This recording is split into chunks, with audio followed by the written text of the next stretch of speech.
Hey, what's up, guys? Good morning. International Master Will Paschall from Budapest, Hungary. We're going to be playing some blitz and rapid chess here with the theme being unusual openings. So we call it Weird Wednesday. I don't have that in the title of the stream, but it's blitz and rapid chess with unusual openings. Weird Wednesday. Welcome, everyone. 10 a.m. here, European time. Last night we had a blitz tournament. The winner was removed from the standings, so Aldisto, congratulations on winning first place. Slow morning here. Just getting warmed up. Maybe we'll get a challenge. I think we have a couple challenges, at least one challenge. I haven't seen Troll on a roll yet, which is unusual. He hasn't been here for the last two streams. Morales is here, 5+3. Played 2 good games against me yesterday. You ready to get started, Morales? All right, I'm gonna start with Morales, 5+3. This is unusual opening stream. What are we gonna play with white? I'll start with e4. If he tries to play the French defense, that makes kind of life difficult. Soltigo, what's up? Good to see you, man. We're just getting started on time. I don't know what I'm thinking about playing here in the opening. I guess I'll play b3. We'll try to throw Morales off. I don't often play the Larson, or what do they call this, Nimzovich opening.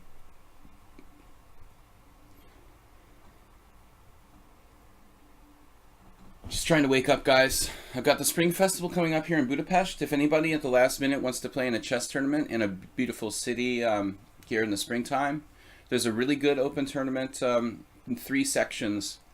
Open, under 22, and under 1800 here in Budapest. It starts on actually a week from today. It starts a week from today, so you have your time to buy your airline ticket and come down here. I don't think anyone from my stream is actually playing, but we do have some people who know some people who are playing. Okay, b3, d5.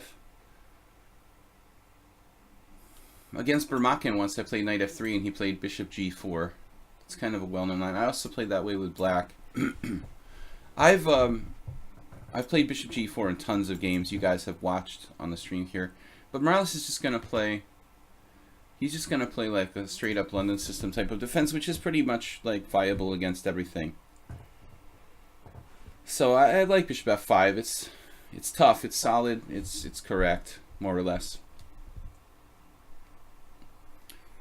There is some question as to what he's going to do on the queen side, what kind of formation he's going to go for here.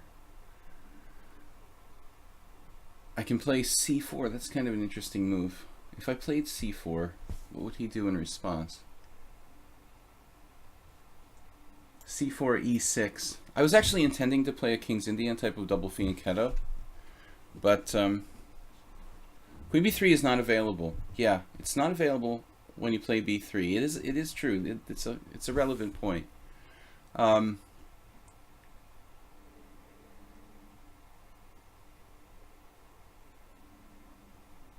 a lot of options here, really. I can go Queen's Indian or try to play a double fianchetto, but I have issues with the double fianchetto thing. Not sure if it's really correct objectively. We're just playing a Queen's Indian London system in reverse. Queen's Indian London system hybrid. I don't know. I'm playing the Queen's Indian with white, and he's playing the London. Your PC crashed, so you re-challenge. All right, I'm on my other machine. I'm gonna have to be alternating between the two machines. This stream we're on the old setup. Last night I was on the new setup. But anyway, the winner of the tournament got banned, or was labeled as a cheater yesterday. I looked at my game with him after a while, and even against me, it seems like he played me for like 5 moves, and then he even after that like played perfect moves, like to defend from an inferior position. He played like 5 or 6 stockfish moves in a row, so I think it was correct that he got labeled as a computer. So Aldisto was the winner in reality, and I think, was it Santa Claus and Warwa who were second and third? Kitty kitty hiss hiss. 21 cheer. Your top 3 cheer every week. It depends on how early in the week. Don't try to enter on Sunday night, maybe. which is the last possible moment. Yeah, you're in the top 3. I don't know if that's a good sign, but anyway, congratulations. 94, thank you for the bits donation. 94 is kind of weird. He has this strange bishop f6 idea. What's up? You guys can send me a challenge between 5-3 and 7+3. I'm going to try to focus on playing unusual lines that I don't normally play.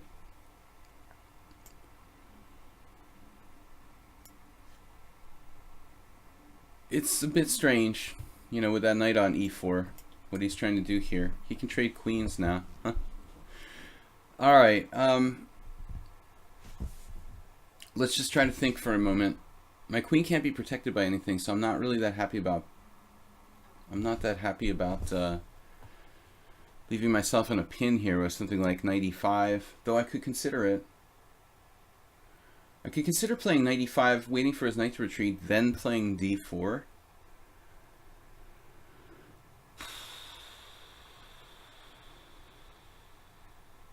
What would Magnus Carlsen do? Carlsen Magnus. Here's a weird move. Is he going to turn it around on me? This is alright. I was thinking knight c5.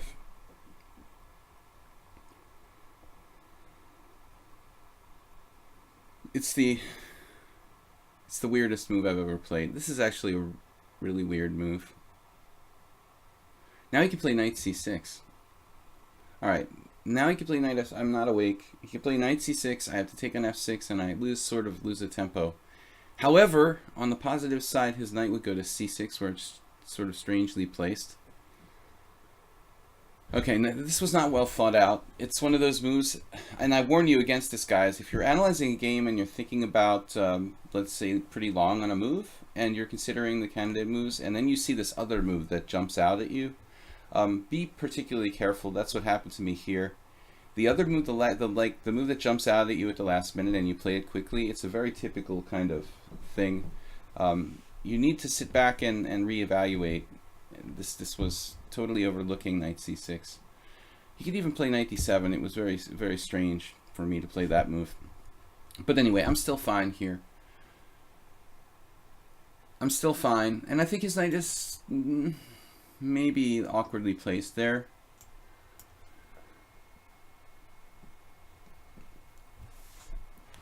Magnus would not ask himself what Paul Morphy would do. Magnus is like mostly intuition. It would be awesome to see Magnus like really describe how he thinks.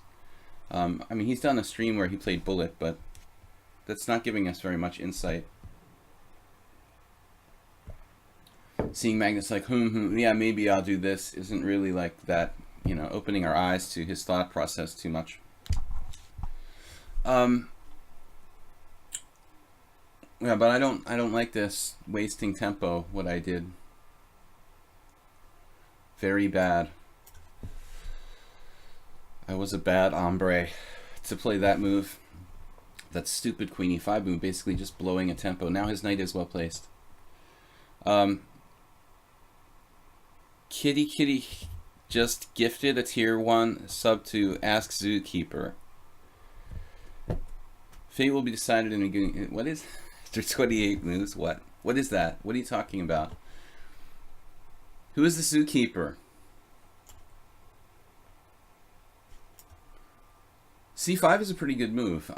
Putting the pawns on the correct color. I wonder if I should play knight e5 here to trap him out there. I got nothing special. Rook c1. I blew 1 tempo. But who is the Zookeeper? Rook c1. Is this a good move? What am I thinking here? Okay, his knight has to go. Maybe I should just kick it out now. On the other hand, I don't know. Maybe I should preempt him from playing the knight back to c6. Ask Zookeeper.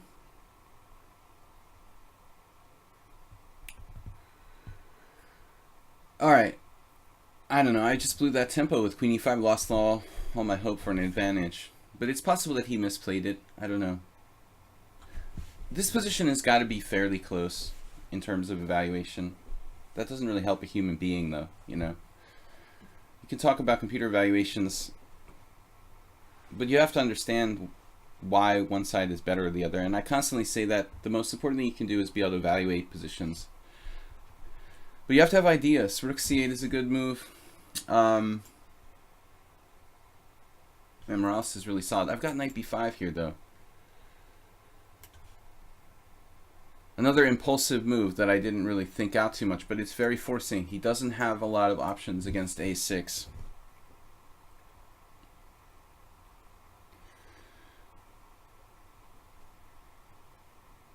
Zookeeper, I don't really want you to like post the best moves all the time. We only have like a 10-second delay, and the opponent can probably see them, so. Alright. Knight b5. Let's take the pawn. Whoa. Yeah, okay, this was his idea, but I can play here. We're a little bit better. It's not that much, though. Should I head for, like, here? Knight b7. You know, in retrospect, maybe I should consider not doing that and going back. Maybe going, like, here. Fate prefers white, man, baby. But it's still not that easy to siege his position, to lay siege to his position. I'm not going to get my knight out now, so I have to do this. Okay, white is better, but winning is a long way off here. It's interesting to play maybe d4. It's also ironic because I'd be undoubling his pawns for him. With the bishop on the board, it's very hard for me to actually attack his doubled pawns.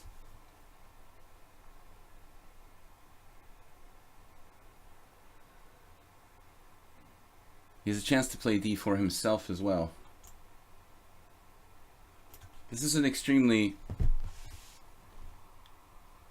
counterintuitive sort of thing to do, you know.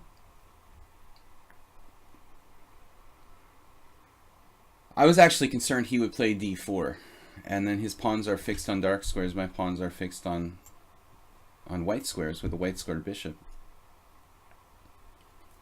But anyone who says that Morales is underrated, like yesterday, is actually right. I think he's quite good.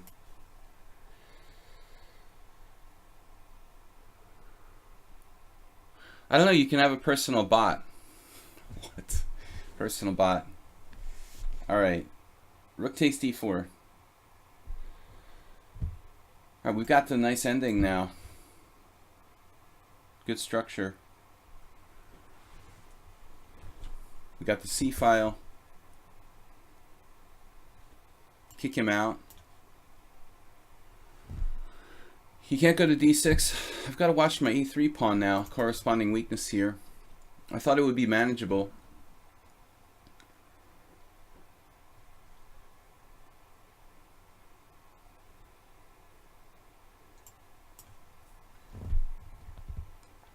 It's a bit of a liability. Oh man, come on, rook. There's a water cup in my way of my mouse. My queenside majority.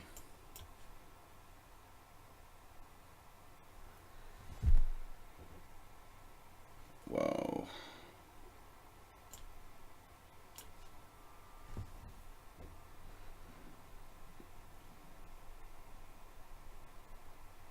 We're just slightly better, but it's very technical. Rook b6. We don't want to trade and fix his pawn structure like that.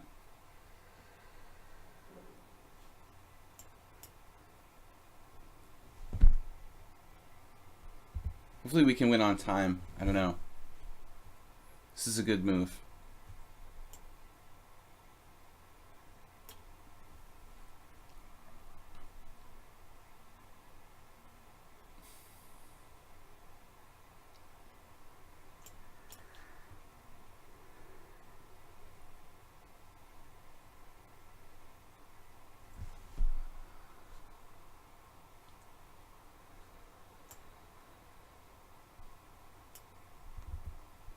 How do I get my rook back in the game?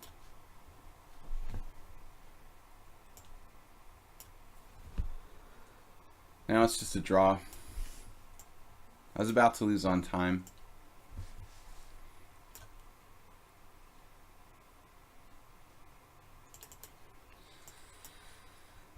Couldn't keep up with him. He's 15-50 in bullet. He doesn't really play bullet. Anyway, it was just hard to win. White is better, but I'm going to flag.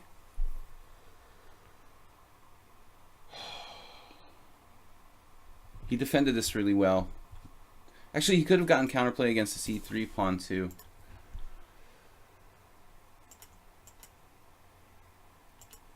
I don't think I was ever winning. I was just better. I'm solid, but I mean, I can't beat an 1800. What can I do? If the opponent doesn't make mistakes, I can't win. I mean, he has to make enough mistakes for me to be able to win. I have to help him to make mistakes. That's my job. I mean, we were like a pawn better at one point. I think that Stockfish evaluation here is a little exaggerated, but let's say one pawn better strategically. Still, I had, you know, we both have like 40 seconds left. It's not that easy to win. He played really well. All right, Morales is getting stronger. Let's play the next game. Tushar Kemde and Ananas. Thanks you guys for subscribing. Too solid though. I mean, I've got to create more tactical opportunities, you know. I mean, that's the thing. Certain players you have to really play tactically. Other guys, maybe you can beat them with endgame technique, but it seems like here, and some games in my tournament yesterday, I didn't have enough, you're just not posing enough problems for the other player, you know? I mean, I had one game where I was like complaining my opponent is so strong, I mean, I can't beat him or whatever. He was like 1800, but the truth was that I think that I just didn't create any kind of tactical possibilities in the position. If you don't create some kind of complications, it's really hard for the opponent to go wrong. And that's the same thing here. There weren't really any tactics in the whole game. I mean, certain games are like that, and I'm not trying to play like that. You know, it was a positional kind of opening. I mean, I don't know. You know, I play the London system it's hard to create tactics against that. All right, let's play e4. Open it up a little bit more. Okay, this was a really stable opening though. It's unusual b3, but you played like bishop f5. I mean, you know, it's basically a London system, so technically not a weird opening really, at the end of the day. e4, d5. Tushar still, I don't consider the Scandinavian to be an unusual opening. I'm not trying to play crazy stuff like h4, g4, you know, maybe g4. I don't like g4 personally, but I guess g4 would be something here. But what are we going to do against this Scandinavian? I'm running out of like ideas. You can play it like a Dunst opening or whatever. Really objectively, like the Alekhines or Aliakhin's defense, Aliakhin, you have to play e5. Against the Scandinavian, you have to take on d5. No other move gives white an advantage, or even possibly will let white have an advantage. There's no choice. This knight c3, it's simply a Dunst opening. I can play blindfold. Of course I can visualize games. I mean, anybody who's been a strong master, I mean, can do it. It's just that I don't really play blindfold. I haven't practiced in 20 years. I think my best blindfold result ever was 20 years ago. I think I played like a 6-board blindfold simultaneous against a pretty strong club field in the club, like 5 or 6, I don't remember, 5 or 6 players. It was like a blindfold simultaneous and 1900 average, something like that. I ended up with like a 50% score. Okay, it wasn't great. I don't remember exactly. Maybe 6 boards, like 50% against 1900 style average players. But I was playing a little bit of blindfold back then. I had a match with one guy who was like 2100, and I think I had played a blindfold match against a 2100 player. Slow games I'm talking about, and I managed like +1 or something. Like 3.5 out of 6, I think. You know, where I'm blindfolded, he can see the board. We played tournament style time control. But once again, that was 20 years ago. I can play. There's no refutation of of the London system. What's up, Tushar? He must have got disconnected, guys. Yesterday plays GM Penguin with the white, the London against me, a rated rapid game. He lost. Nice job, Ananas. I don't understand, like, you know, okay, they like to play it because it's easy to play.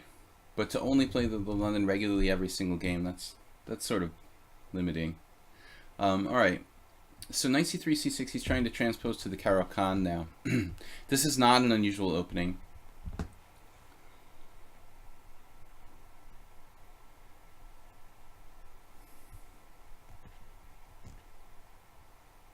I'm just trying to think what I can do here that's not ridiculously stupid.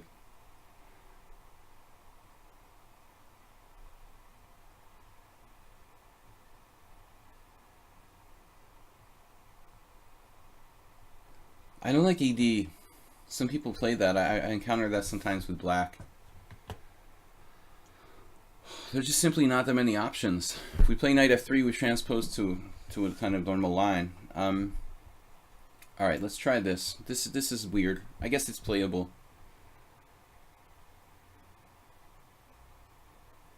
I don't know what to do. Next. Knight f3 is okay, the main line of it's very trendy now, actually, you know, to play knight f3. Lots of top players are playing this two knights variation or whatever against the Caro-Kann. Knight f3, and at the moment, you know, the old main line is like bishop g4, but at the moment in the Caro-Kann, I mean, knight f6 is really trending, which is a move that was never considered to be the main line till almost recently becoming like a kind of main line. Okay, now we actually transpose to some offbeat variation of the Caro. Queen f3 is weird.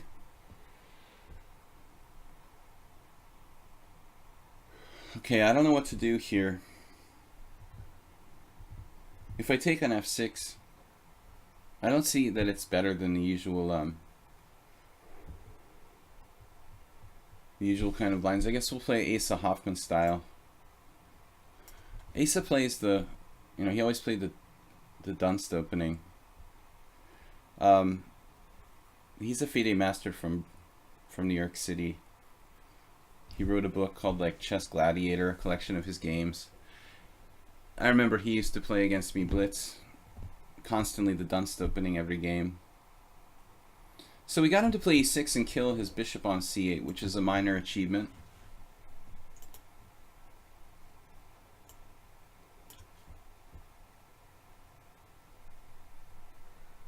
Black can trade pieces, however, but I don't know how I could really effectively avoid the exchange of pieces. I mean, it seems like black's going to get to trade a set of pieces no matter what I do here. Let's say, you know, if I tried to play something crazy like knight g5, it's not good. And also not good is like knight g3.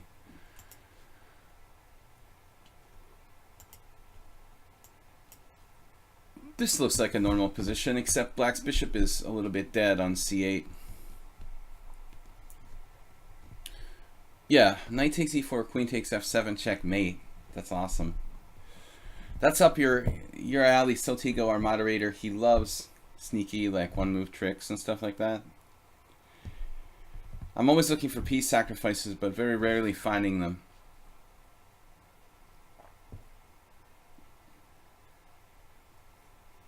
Now, I'm afraid that knight f4 is aggressive looking, but maybe not good.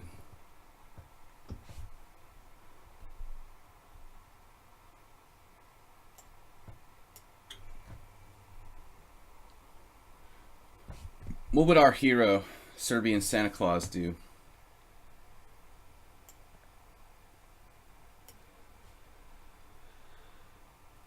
It's just a position. White has a very small advantage, something in the point 2 territory, probably. Normal position. It's good to see h6. It is a move that slightly weakens black's position, I would say.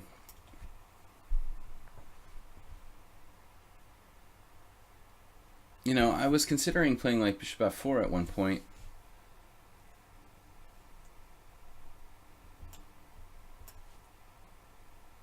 I don't know if this is a good idea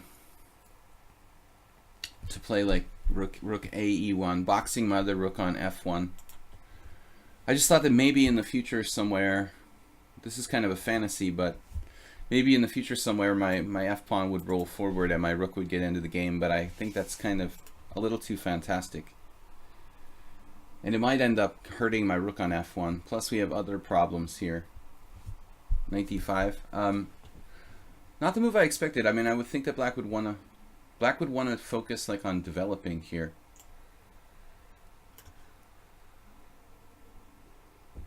Knight d5 doesn't help his development at all. I mean, I was expecting, what was I expecting? Well, okay, he wants to play b6 maybe. Anyway, guys, if you're new to my stream, I really try to create as instructive a stream as possible. I use all my time. I try to explain ideas and play longer time controls. I want to thank you guys for subscribing. Why not d4 instead of d3? Well, it's a more like higher maintenance pawn structure. d3 is like safer. If I play d4, he can undermine my center with c5 at some point. So I think with the queen on f3, bishop c4, Morales, it's like a very typical pawn structure for white to play d3. You see that in a lot of lines. I mean, like against the Aliakin's defense, people who play like e4, knight f6, knight c3, d5, pawn takes d5, knight takes d5, those lines. Usually the pawn goes to like d3, not d4.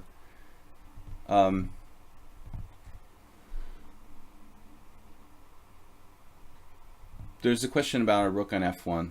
I mean, ultimately, maybe it doesn't matter. Maybe I can just double my rooks on the e file. Not to say like d4 wasn't playable again, but if I have d4 in this position, let's just hypothetically, okay, he can play queen b6 and double attack 2 pawns, for example. You know, it's higher maintenance.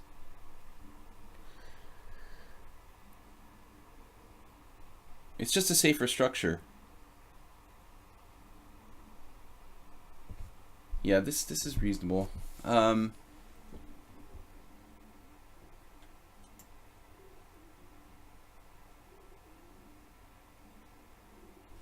Maybe I can sack the pawn.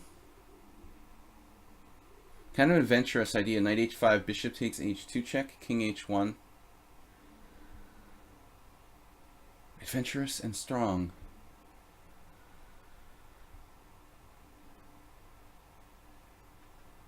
I think we have a very strong attack there. Let's go for it. We're starting to get a time advantage, and he still hasn't like really completed his development. Take things and ask questions later. Maybe he has a point with this move. This is the point with this move.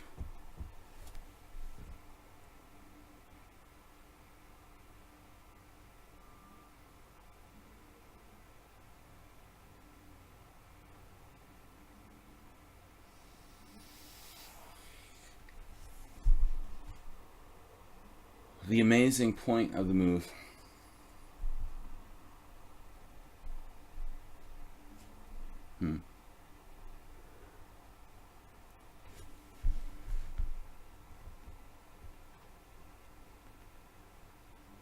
I don't see anything for me convincing. Bishop takes d5, rook takes e5, and all that nonsense. If he doesn't play bishop e5, I have bishop takes h6 and all kinds of stuff. I don't see a tactic. I need a double attack.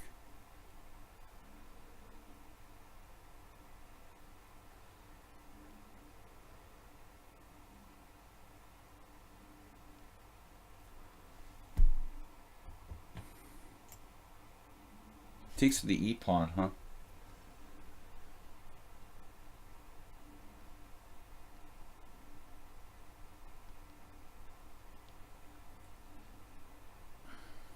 I'm really close to something here, but I don't see it.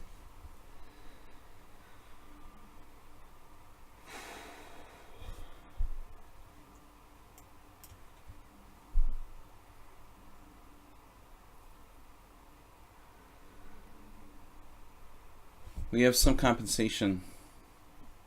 It feels like it's not quite as much as it should be, though.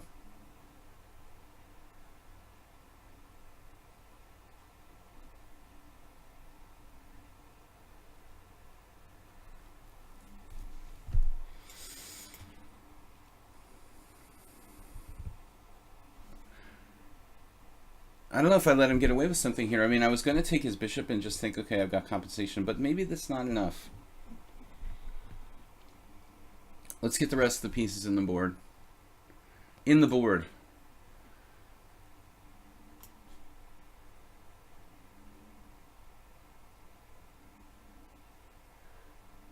Wow. Are you kidding me?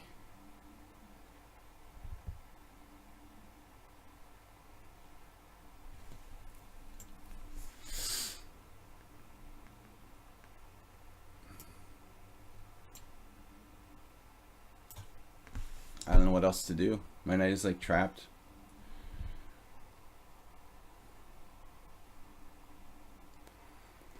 We have compensation, but it's nothing special.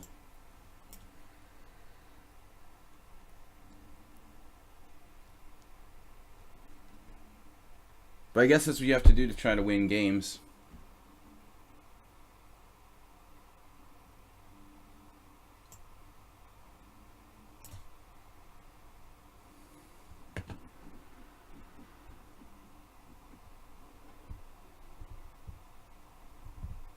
Getting himself developed. Uh-oh. Oh no. That was good to play G3 there. Asking for that.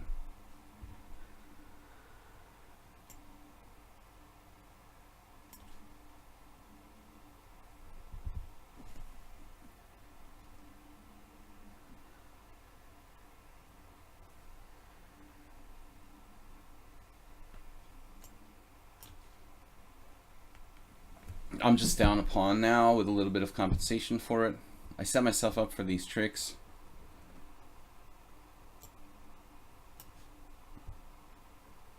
Based on, you know, black having bishop c6 or something.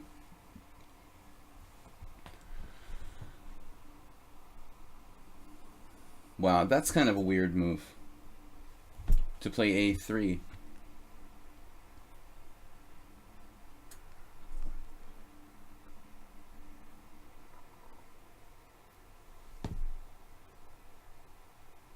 Another weird move, one might conclude.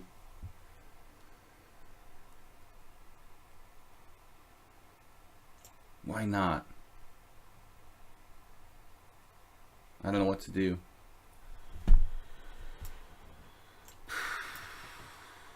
He's defended really well.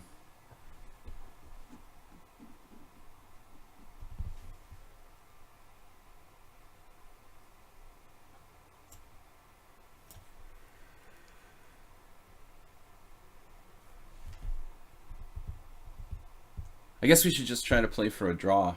I don't know. I mean, I don't want to... Whoa, what? Wow.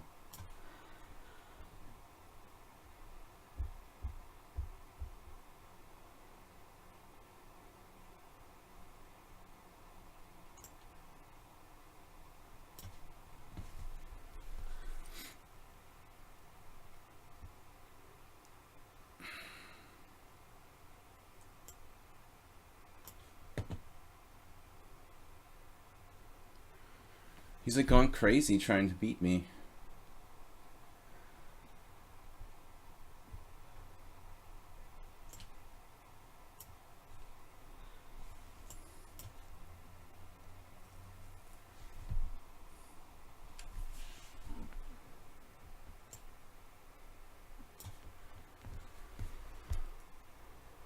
Now we have some threats.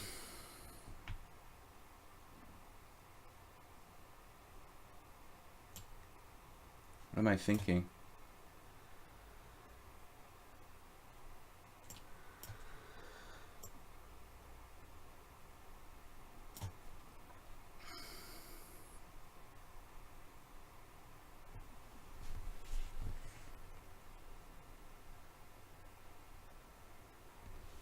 Crazy situation. I mean, I don't know. He resigned. I don't know if he's even lost. I guess he's lost. That was a crazy game, man. I think you were better. Let's take a look at the computer analysis quickly. It was a weird game.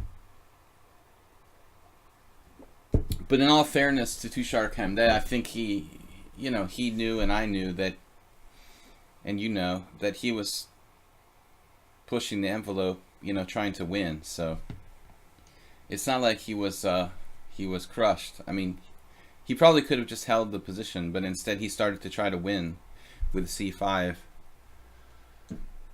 Interesting struggle. At one point you're clearly better.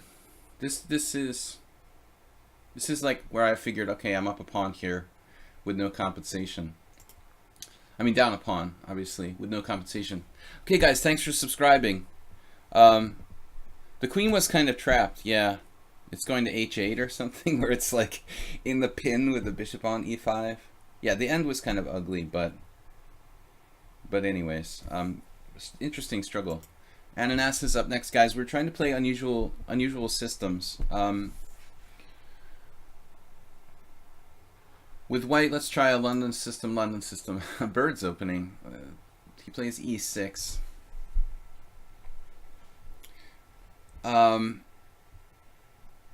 Okay, e6 against the bird's opening. What's the significance of this? Black wants to play... If he wanted to play d5, he could play d5 straight away. Bird Larsen. The Bird Larsen loses a pawn. Maybe it's the anti-Bird Larsen, like queen f6. Anti-Bird Larsen system.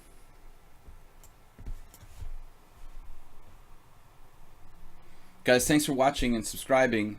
Tomorrow night is our subscriber stream. I've got to send a message out to remind you that our subscribers. Game analysis tomorrow night, 7 p.m. Ananas, were you here last night? You didn't play in the viewer tournament, right? So again, any kind of type of Bird Larsen, he has queen f6. This weird feeling this was like the move order of Nimzovich's famous game where he played the double bishop sacrifice on the king side. Not Nimzovich, Lasker, Emmanuel Lasker did a double bishop sacrifice. He just instantly plays g6.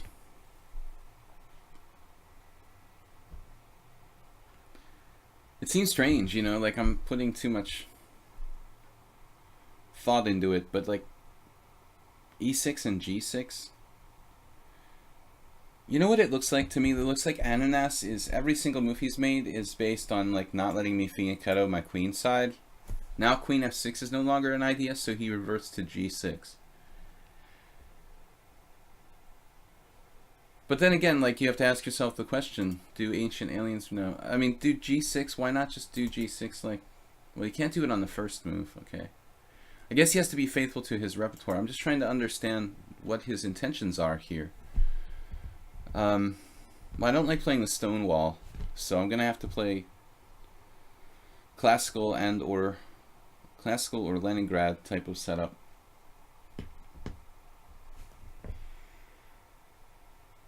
Yeah, g6 as strange as it is to play e6 and then g6. I mean, it kind of makes sense.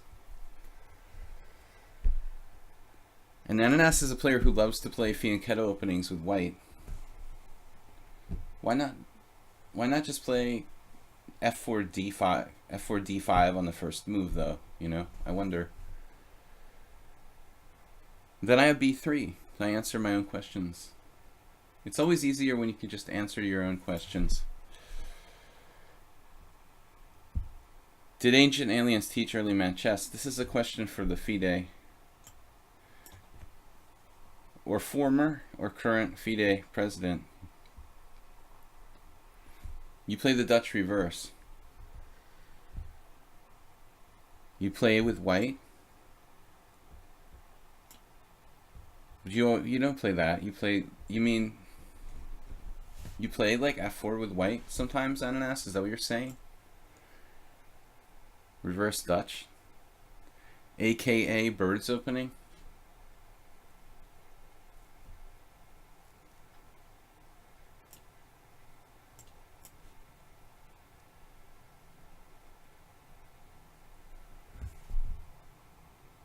It all makes sense. He's like pretty well prepared for this. Bishop d2, bishop c3. It's kind of a weird idea. Probably doesn't work. But maybe you can try anything once. Oh man, what am I gonna do?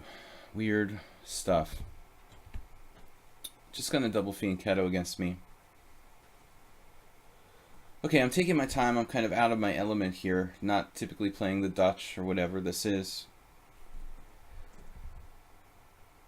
h3, g4 is always an idea, but I do like to develop my pieces now and then.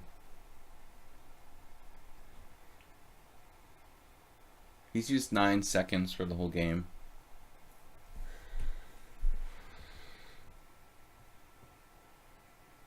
I don't like making fast moves, you know. Alright. a4, knight c3, these are normal.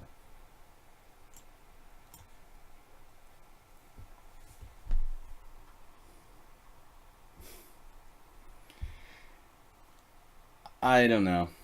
It's a really solid setup. Ananas, is this just something you made up though, or is e6 like a specific move? You really play that against like one f4?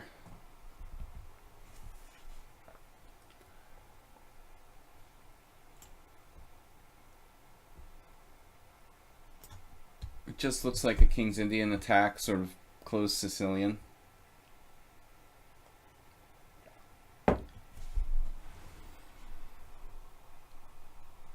I hope that I'm not worse here. I was thinking of just like centrally playing for e4. It's a very classic Dutch idea. Well, bird's opening, whatever you want to call it. If I play e4, he takes on e4. I take back with a knight probably, and then I don't know what's going to happen. Let's say knight d7, e4, pawn takes e4, knight takes e4, knight takes e4, pawn takes e4. Knight c5. It's just a position. It's probably about equal.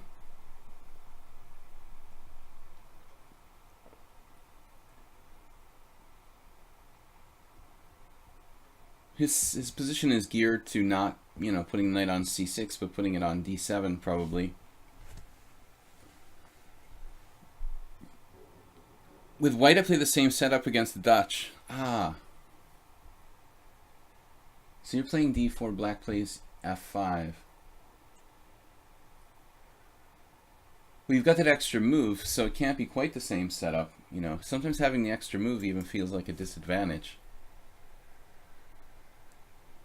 e4.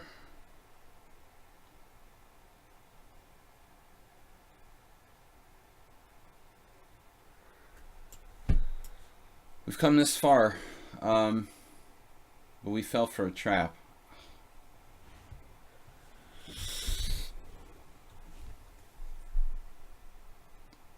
This is why he played queen e7.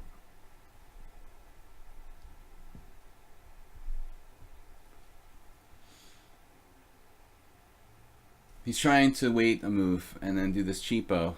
He's got bishop a6. Okay, I can take and block the bishop a6 with c4, but it's losing a pawn.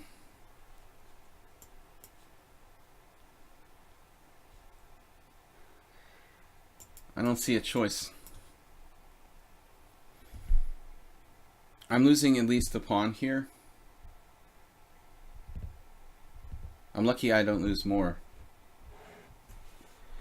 That's sneaky, man. I mean, really? Like, queen e7 to just try to sort of cheapo me?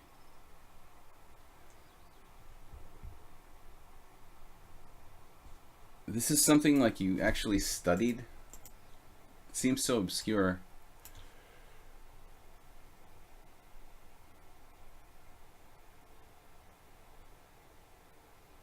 Okay, I just lost a pawn, but maybe it's not that bad, you know?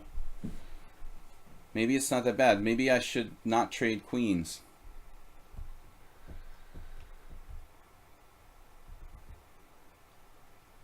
But let's say I play queen f2, he plays queen b4. Now I'm in danger of losing the exchange and my b2 pawn. it wasn't for that, it would be okay. No, I think I have to take this. Try to hold this ending.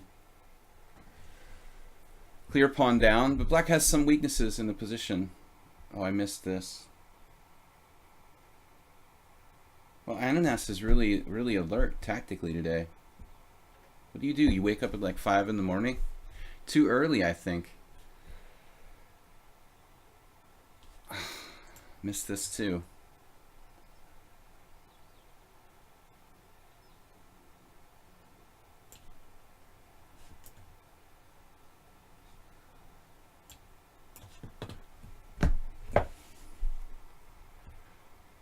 I think it's too early for me, but what about you? It's not early for you? How are you so sharp tactically today? Man. He's only used 2 minutes. Ananas. I think all of my subscribers like purposely tank their ratings to embarrass me or something. He's like 2,000 in blitz. You're ridiculously underrated.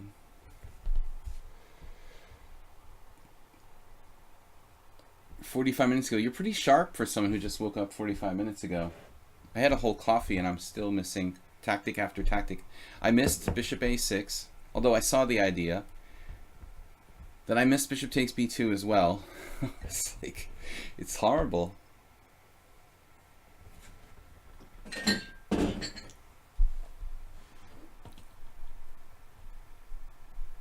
Did we win any games today?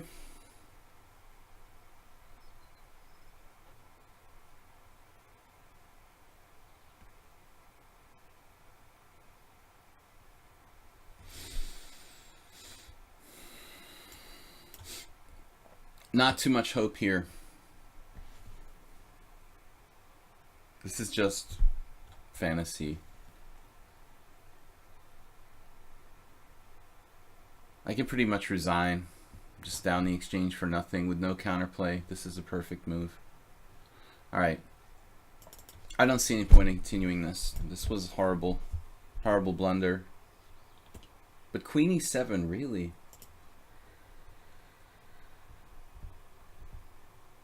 It's the #1 move of Stockfish. Now change its mind to a5. I think it's kind of... Yeah, it's like an already ready idea. I mean, I don't understand why black just doesn't go knight d7. You know, it looks like the most natural move. The problem is I play e4. But is it that big a deal? Now I'm better. Wow. So this is like ultra subtle idea to attack c5.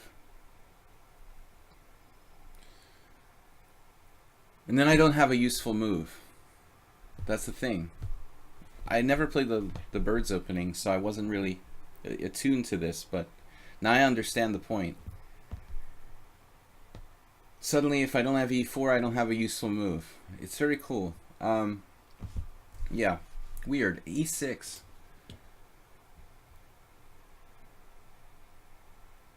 e6. It's like anti-b3. Now g6. Where did you come up with this? The computer is actually arguing that I should play b3 here anyway.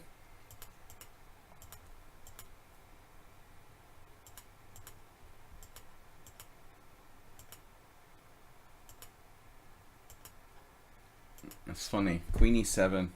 This is a great idea. The queen e7 is really, really strong. I mean, the other move, what, rook e8, the computer says, doesn't seem to have a point. I don't understand rook e8. Well, it's still a waiting move. I still can't do e4. Okay, fine. So let's say I can't do e4. I guess rook e8 is about like trying to play e4, e5. Let's say I do. Again, I don't have a good waiting move. I don't know, king h1 maybe.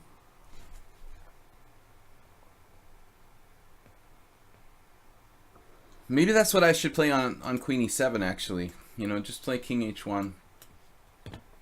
This makes some sense. Because I'm going to try to play e4 no matter what. I think the king h1 is better than like a4 or bishop d2. I mean, these moves don't really do much. But I still think that black is fine. Okay, good game. Let's try to like wake up tactically and not blunder bishop a6 again. All right. I'm gonna play e4. Try to play some kind of interesting opening. You're 1880. I don't understand you guys. But maybe I don't have a good judge of ratings. Maybe I'm not a good judge of rating strength, but I feel like Morales, you're way better than 1880. And not just saying that because you subscribe to the stream. I mean, your score is quite good against me.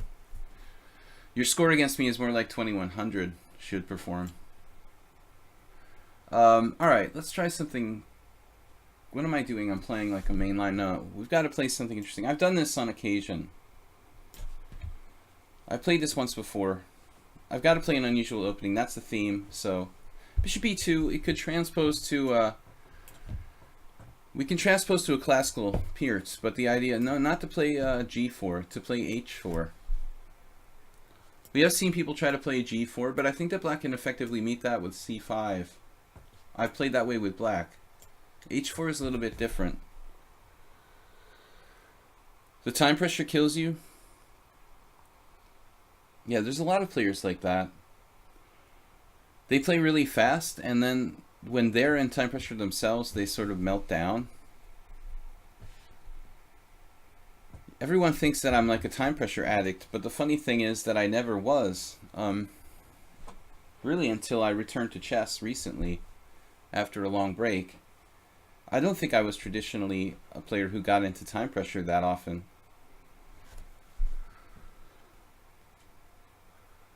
So Haggard DK plays h5. This is a principled move, but obviously it will be limiting to black's options later on. Not really knowing this variation very deeply, I don't know for sure what I'm supposed to do here, but putting the knight on h3 is a standard idea. Black can even take it sometimes. f3 looks weakening and slow, but it's possible. There's the other move, bishop e3. I'm not sure about like bishop e3, knight g4, bishop takes g4, h takes g4. That looks reasonable for white. What is the best move here? There's also just like bishop g5. Okay, let's play it like an Averbach King's Indian. I don't know. We'll play bishop g5 and then maybe queen d2. Keep our options open. There is something sort of artificial about white playing h4.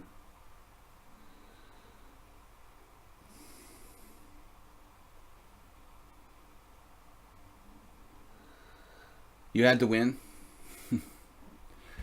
All right.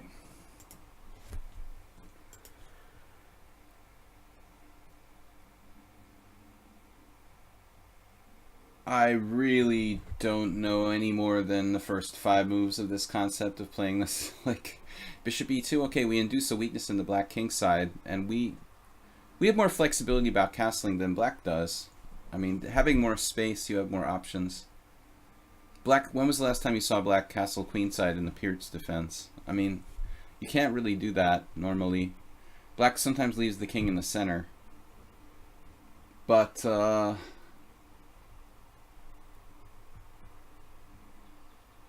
obviously this is not an extremely unusual opening. That's not the point of my stream. I'm just trying to play variations that are a little offbeat. Here, bishop e2, h4. It's a good side variation, maybe to kind of catch someone off guard. Maybe h5 is the best. I thought there was another way. Can we play c5 here? Trying to strike in the center. c5. Oh, okay, yeah, this is the variation. c5, d takes c5. I think d takes c5, queen a5, king f1 is mentioned in some old books.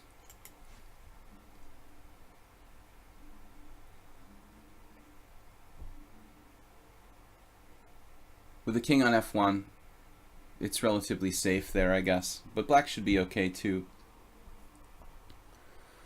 Nothing crazy, just unusual, yeah. My bird's opening didn't work out well there against Ananas. It's a weird setup. Quiet and annoying. Queen e7. You can also play rook e8, I guess, like we looked at. So white can't play e4, that's the whole point of your setup. And I'm just like stuck there and I can't play e4 and I don't know what to do next. Knight bd7 looks very strange. But if I don't have e5 or something tricky, it does block the bishop on c8. You know, another thing is, like, if you think about it in terms of King's Indian, anytime white plays bishop g5 in the King's Indian, it's probably better to play for c5 than it is to play for e5. And I mean, this looks like it's supporting e5, but with the bishop on g5, I'm not sure if you really want to do that.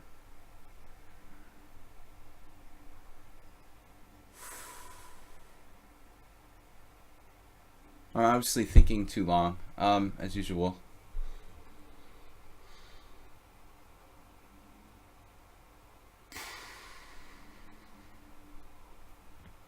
I love thinking, you know, it's my big weakness. I was under the false impression that chess was a thinking game. But judging by like modern people and playing bullet chess, I'm not so sure anymore. There must be a way to punish the e6, g6 structure. Well, I think that ultimately that may not be the case.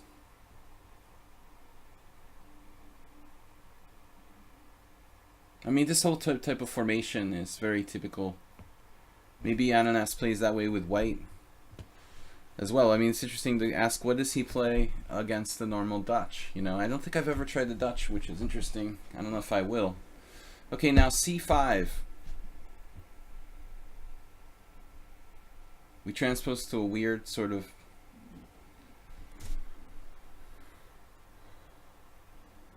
Benoni. I also have e5, but it seems like black is well placed to play for knight g4 there. On the other hand, if like e5, knight g4, pawn takes d6, you'd have to play a really weird move.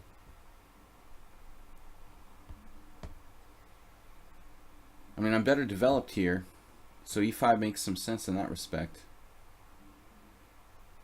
He also has like knight h7. It's really strange. It feels like black has no development here. Bad Benoni, but I mean, I can't play the Benoni in castle queen side.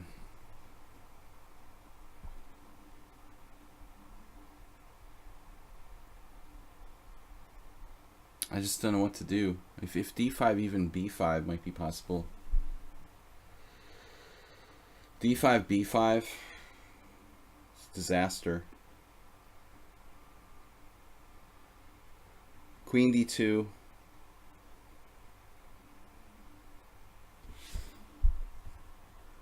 Alright, let's try this. It looks like the most interesting. Trying to punish black, like in their lack of development.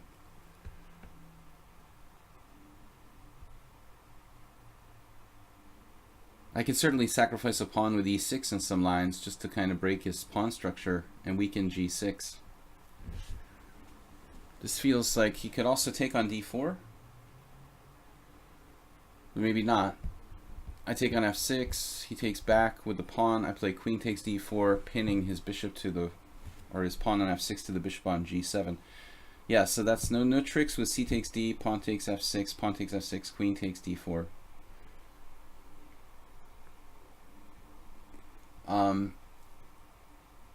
My tactics are very, very weak when I first start the stream, and usually by the end of the stream, I'm seeing tactics pretty well. But NNS struck before I had time to get warmed up. Seriously, the market difference is amazing. Like if I start streaming, I'm very, very weak, and after 2 hours of playing, I'm like calculating extremely well. This happened the other day. By the second hour, I'm extremely sharp. D takes E5, and then E6 was my main line here.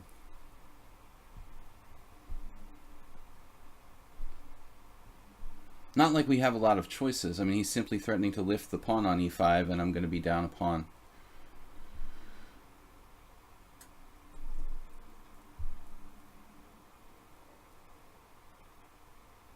What's the next move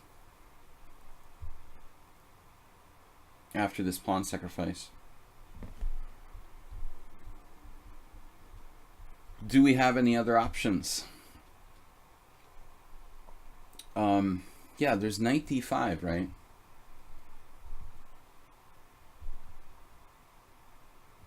Looks like the kind of move that could lose the initiative.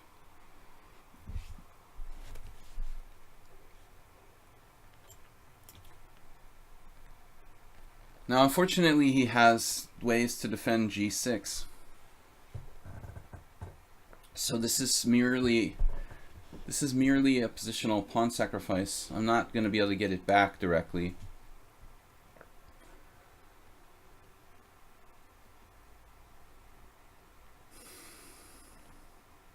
I think he should take and go on about his business. Maybe I can avoid exchange of queens, something like queen d3, knight e5, knight takes e5, knight takes e5, queen g3 with reasonable compensation. Wow. Alright, so he just freaked out and lost the piece, basically. That is probably no good. Maybe I have to play this. Pretty lame move, bishop d2, admittedly. Black has some microscopic compensation.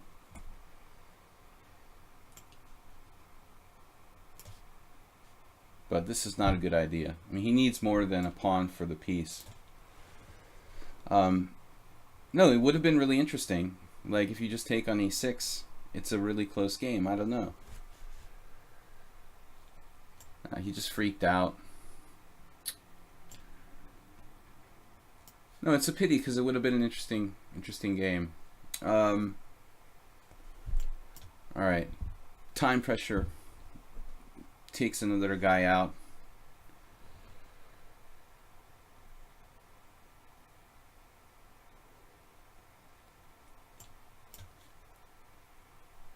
This is basically not a piece on g7, and it's so there's no hope for black here.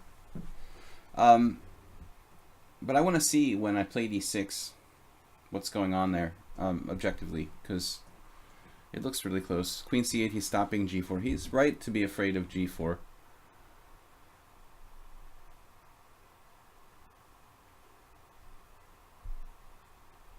I should probably stop this even thinking about castling queenside business.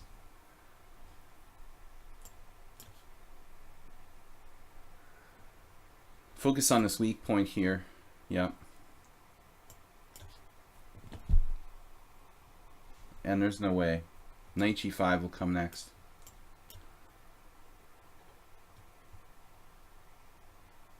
Now g4 might actually be crushing. We'll have one last hope of a check on g3. But, alright. No, like, you lost because of time, but seriously, this is interesting, the opening. So h4, h5, the second most common move, c5. There's actually a Kasparov-Spielman game. Wow. So bishop g5 was the right move. It's actual theory. And now the classic Peart's idea of c6 is most common. Okay? Knight bd7. Queen d2 played here almost universally. So instead I played knight f3. Not a bad move. Stockfish momentarily prefers it to queen d2. Think like stockfish. They're equal. Only one game. And black played exactly as you did, and white played exactly as I did. Wow, so e5 is best.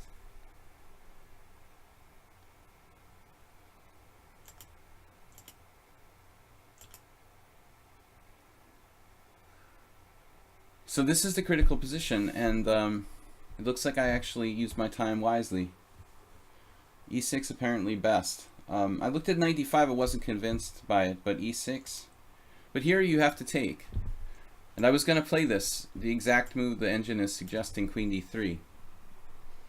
This was my main line, knight e5, knight takes e5, knight takes e5, and then queen g3. I know that I can trade queens and probably be better in an ending a pawn down, but I really thought this like might be more practical, you know, keeping the queens on the board. I don't know. What do you guys think? Knight d5 is okay too. That's the other line. But I guess I was concerned about queen a5 check or something weird, but maybe that doesn't work. You know, I guess I looked at this and I forgot I could play bishop d2. I was looking at b4, c takes b4. I wasn't sure what was going on here. But apparently he's got nothing. I was afraid of illusions like this. I guess I was literally afraid of this. But I could just play like queen d2. So, knight d5 is very strong also. Alright guys, I'm supposed to play the subscribers first, so Ananas got in for another challenge. If I'm in the mood to get beaten again. Soltiga is up next. I'm going to take this subscriber challenge first. Ulf would trade queens. I didn't look at king f7. It looks like a matter of time to me. But maybe Morales. The king has to go somewhere. It may not be that much difference between castling kingside and playing king f7 ultimately for black in that sort of situation. But at the line where I played queen g3 that I looked at, it was only like plus 0.7 for white, the variation I was going to actually play. d4, what are we going to do with Soltigo? I don't feel like playing the Dutch after losing that game with white with f4. I think I'm done with the Dutch for today. Let's try the Mexican defense. I'll see you later, Antonio.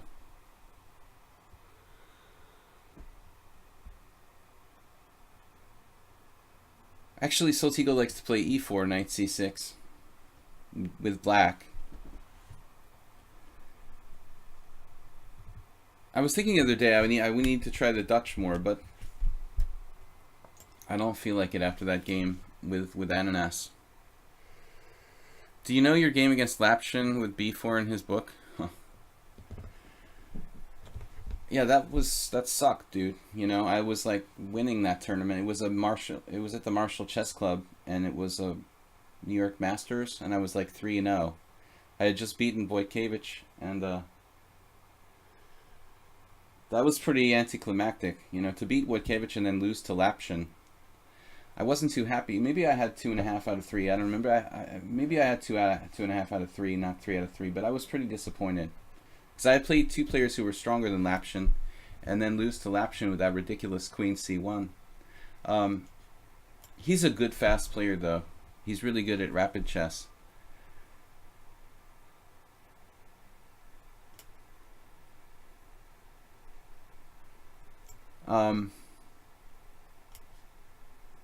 You guys know how much I like knights on g6. Yeah, but queen c1, okay. I didn't lose because of the opening, obviously. He had nothing. I don't know. It's a good way to kind of get out of book, I guess, for white. It confused me a little bit. It made me spend a lot of time in the opening, basically for nothing special.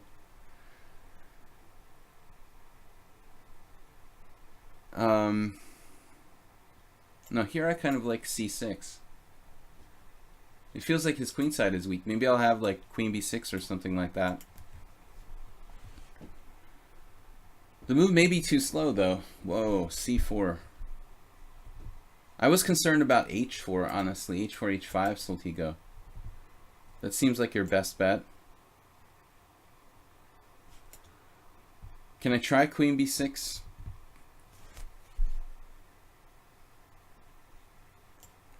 Marauding here on b2. Probably not a great move, actually. I mean, what does it really do? Just putting my queen on a weird square. I don't think you should play queen b3 though. Queen d2. And then just simply develop straightforward with knight c3. I think queen b3 fails to really question my setup.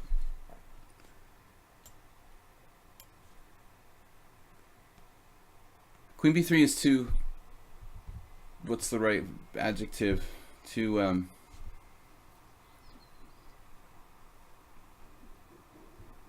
when you let someone, you know, do something they're not supposed to do. Coalescing, or I don't know. I need a good, you're a good writer, Soltigo. I need a good adjective. You're letting me kind of do something bad that I'm not supposed to do. Still white might be slightly better, even so. Like if I play e5, are you gonna play? No, I can play e5.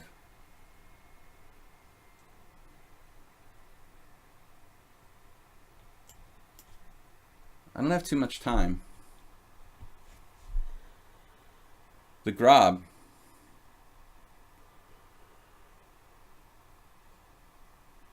I was black against Lapshin and I lost to d4. No, I lost to b4, d5, bishop b2, bishop g4, queen c1. But I had like a slight edge. It looked like if you analyze it with a computer, the opening is not really that great for white. But he confused me and made me like use a lot of time on the clock, which later hurts in a rapid game.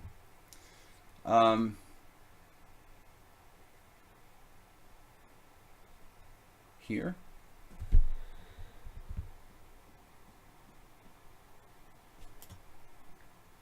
Bishop b4, threatening to win a pawn. Doesn't seem that effective. What is effective here? I don't know. Just controlling the center. We don't have any threats. We're just playing this position. It's about equal. If h4, you know, that's always very uncomfortable for me. I might have to play h5 like our last opponent.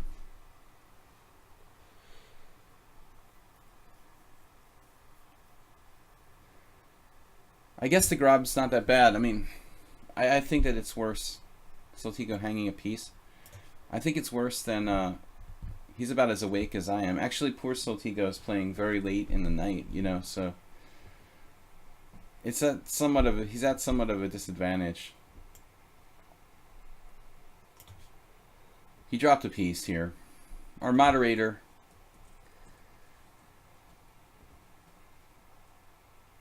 we really want to thank him for being here at 4 o'clock in the morning, 5 o'clock in the morning to do the stream. This was not his prime moment. But what's going on there out of the opening? The Mexican defense. This is Bacro against Christian Bauer. Wow. This is a novelty. But I think, yeah, it's a problem. I could play h5. That's interesting, taking the initiative. Bauer played knight f6, which is principled. But now Stockfish is claiming that my move is best. c6, trying to undermine the center. I was scared of h4, but I'll play h5 anyway, so it doesn't change the scenario that much. Anyway, I really thought that queen b6 might be dubious. Here I think queen d2 is best. Yeah, I mean queen b3 is really not dangerous for black. Trading queens.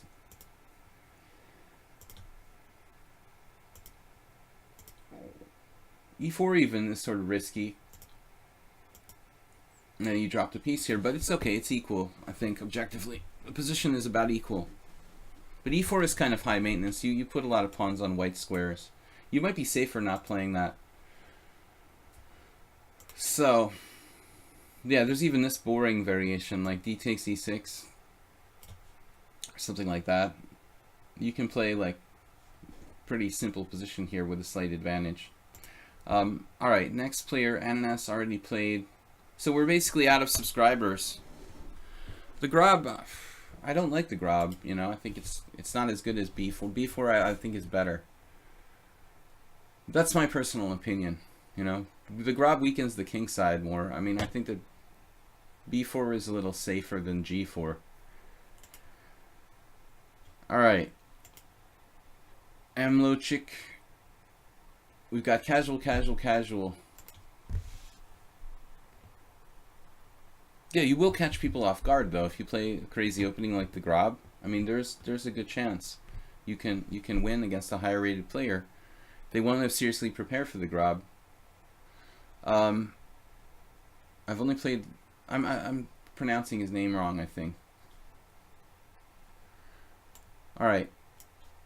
Knight f3. We'll play something weird on the next move. The Grob attack here. Rook g1. I don't want to get that weird. Okay, after knight c6, what do I do, you know, to play an unusual opening? I can't play b4. Usually when I play knight f3, I try to follow up with b4, but that's not possible now. Two knights tango, this type of stuff. It's hard to play an unusual. He's like copying me. It's hard to play an unusual opening when your opponent plays hyper modern, you know.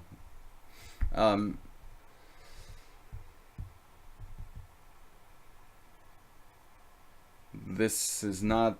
I don't want to just play something bad, you know, like rook g1 or h3.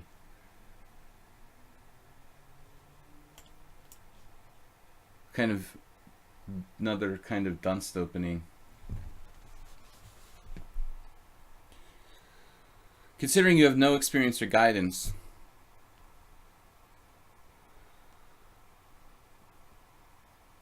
An e4 repertoire? Wow. But you're a self-taught player, Saltigo. A very self-taught player. Which is good for your creativity, but it's also, I think it also limits you.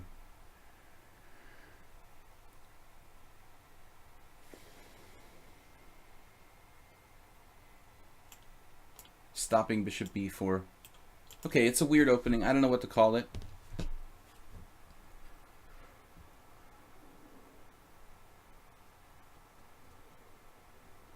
I know that Richard Rapport would like this.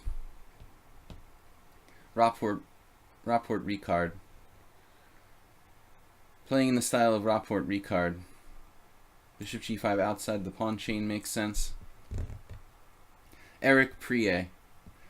Prier would put his bishop on f4 here. It's a French GM. Plays unusual openings. He's patented a system with like d4, knight f3, e3, and a3. Or not e3, but like d4, knight f3, a3. That's the Prier system. He did like some really nice article for New in Chess once. So knight c3, we just trade stuff and hopefully have a solid position with black having this pawn on e4. That's sort of past the point of no return.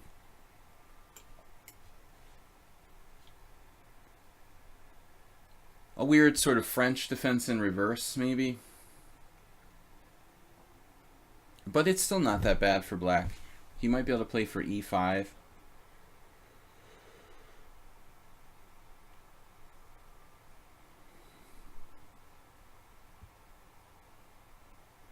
But I think that Saltigo, you need to become a little more principled. I like your open, you know, wide open mind and the fact that you're very creative, but you're also a little bit unprincipled. You need to kind of tone it down, I think, and play more solid. That would be good for your game. You can go back to being crazy and wild, but like castling, you don't castle enough. You need to play really focus on being a little more principled. F5 here is a good move, and black has E5 sometimes. It's like a, well, I feel like I'm playing the Queen's Gambit. Bishop B5 is interesting. If we try this, there may be some risks involved in doing this.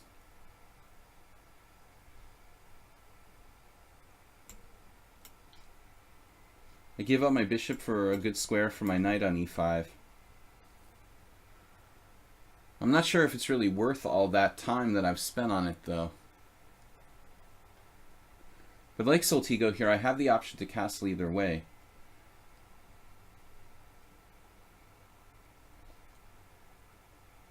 Also, Queen D2 may not be a bad move. Preparing to castle queenside.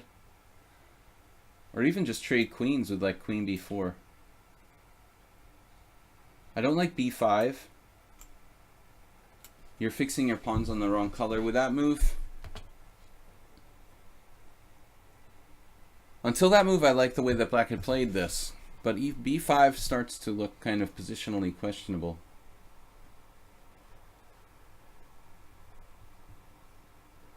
And we can have a very good ending here after Queen B4.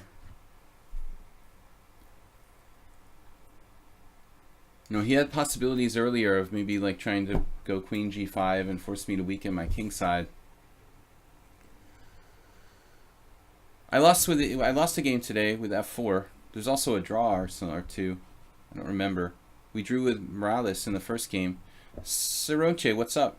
Oh yeah, it was okay. Soroche likes to play the Dutch, so.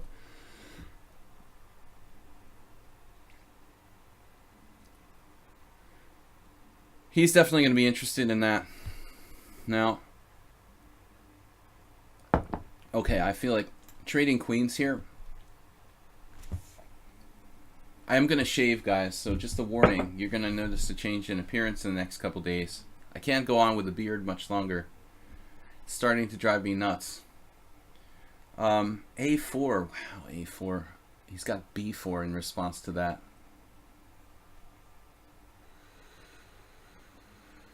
If we go like with the Wei Yi king.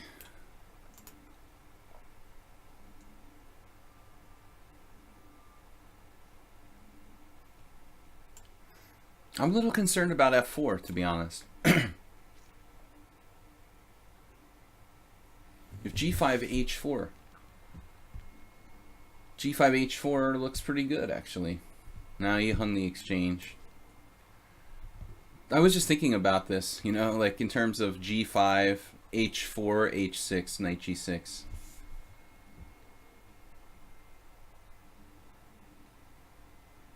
But even after this bad move B5, I think that black's position is still defensible.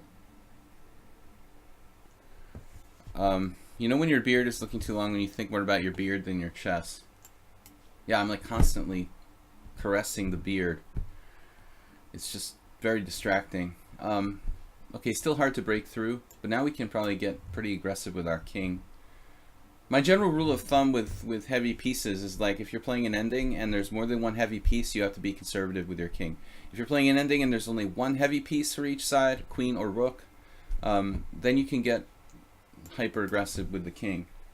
Queen endings, for example, are situations where you definitely need to get very aggressive with your king. Okay, he's going to be not letting my king have access here. B4, he would just close it up. So I have to kind of be thoughtful here about how to play C4 and open lines for my rooks. Now I can play bishop A6. But ultimately he won't be able to stop me from opening the position. Should have played bishop A6 there. Now I think it's going to be pretty straightforward for white to win. I mean, he can't stop the files from opening. I'll cut the beard off if I manage to achieve I am, said Hyperpotzer. Alright, this is over. I didn't intend to grow a beard, I just didn't have time to shave.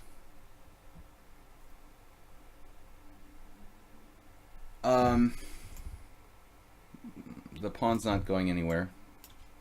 but we can try to checkmate him. Alright, I'll just trade rooks now. When you're up material, just trade down.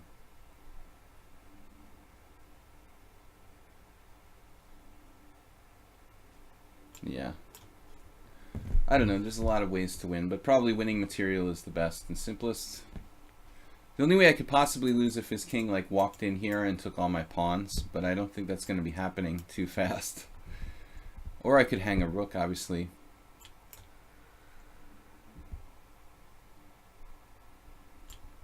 Okay guys, we've got another hour left for the stream today, which gives us tons of time. I could even sacrifice my rook for bishop if you wanted to keep it like super simple. Just now I have two. I'm gonna have two outside pawns. The idea would be to play d5.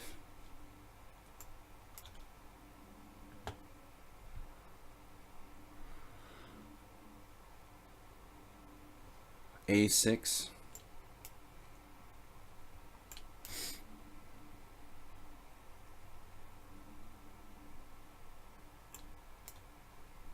Kind of a fancy way to win, admittedly. I shouldn't pre-move here because he can play e3. All right.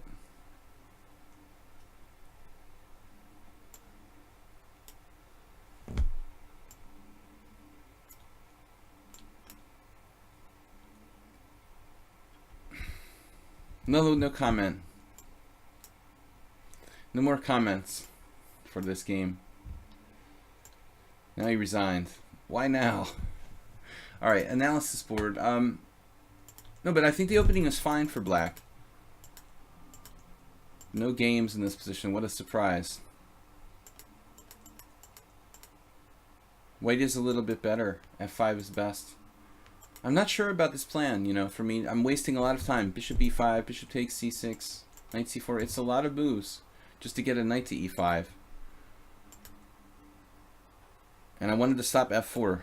But right here, this move, I think this is very, very dubious for black. Until that point, black played fine. But you want to have your pawns, like, actually the best move is b6. Putting the pawns on dark squares. You have enough pawns on white squares. 1, 2, 3, 4. All like blocking your own bishop. b5 is a serious positional mistake. Okay guys, we've got any other... NNS doesn't count as a subscriber. He's going to count as like a non-subscriber now that he's already played a game. I'm going to play Draco Fire. Exchange French, I agree. It's extremely boring. Kamsky played that at the Aeroflot tournament. So Draco Fire has been studying my games here against b4. Well, I need to vary. He's already played an unusual opening. I mean, I don't know, you know. If you're going to play b4, we'll call that an unusual opening. I'm not going to try to, like, do anything weird. You know, I think that this is a very solid way for black to play. Also against b3. I mean, just knight f6 and... When white plays b3, I don't know, Spassky or someone had a game where he played, I think, bishop takes f6. But I think that type of formation is actually probably a little... I mean, the idea of exchanging on f6 is probably a little more valid when white, you know, hasn't extended the pawn to b4. Maybe it's not that great in any case. But I know that Spassky and other strong players have played bishop takes f6 when we're talking about white playing a b3 variation, but with b4 it's a little different. This is a very typical sort of anti-King's Indian sort of setup.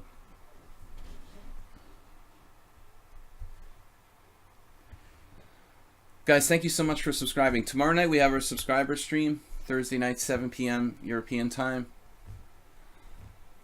Guys, there will be no stream, officially there will be no stream between the 18th, a week from now, and the 18th and the 26th. But I will reserve the right to maybe unexpectedly throw a stream out there during that period. Okay, this is standard stuff here. I've played like this with white, you know, quite a few games, maybe on the stream. I played the St. George with black, and I've done reverse St. George type of stuff. I played b4. As I said earlier in the stream, I like b4 better than g4. That's my personal preference, but why the most strong players tends to play fast games? Well, I don't think it's fast play. I mean, I don't think it's about strong players. I mean, I think it's about all players online. It's like a kind of drug addiction, you know. People get addicted to playing this 1-0. Larry Christensen equated it to like taking drugs, you know. He's addicted to playing 1 minute. I mean, I was friends with Roland Schmaltz, a German grandmaster who was like the #1 bullet player in the world 15 years ago, and Roland like totally equated bullet chess with as if it was like an addiction. But I don't think it's necessarily about stronger players. You know, it's like all players. This idea of playing 1 minute 30-second chess has become you know, like a kind of adrenaline rush, but it's not. I think it's not as good as playing long games. If you want to improve your game, you need to play long games. Chess is meant to be played as a thinking game. It's not meant to be played like 1 minute. It's fun, it's very exciting, but if you want to improve your game, I think you need to play longer time controls. There's no substitute, basically. What is my opinion on the King's Indian exchange? Non-threatening. It's a draw. All right. Just play whatever. If you're talking about from Black's perspective, like look at Rajabov games. If you're talking about White's perspective, you can get an advantage against weak players, but against experienced King's Indian players, you're not going to get anything with the exchange variation. It's safe if you want to play like for a draw against a higher rated player, but good luck like beating anyone. Okay, what is my plan here? Well, I just played Rook E8. I'm not sure that was the best move, actually. Rook E8 might even be a mistake. Anyways. Sorry, I'm not on the current position. We're playing in like classic King's Indian style. Petrosian. No, I don't think the King's Indian exchange is...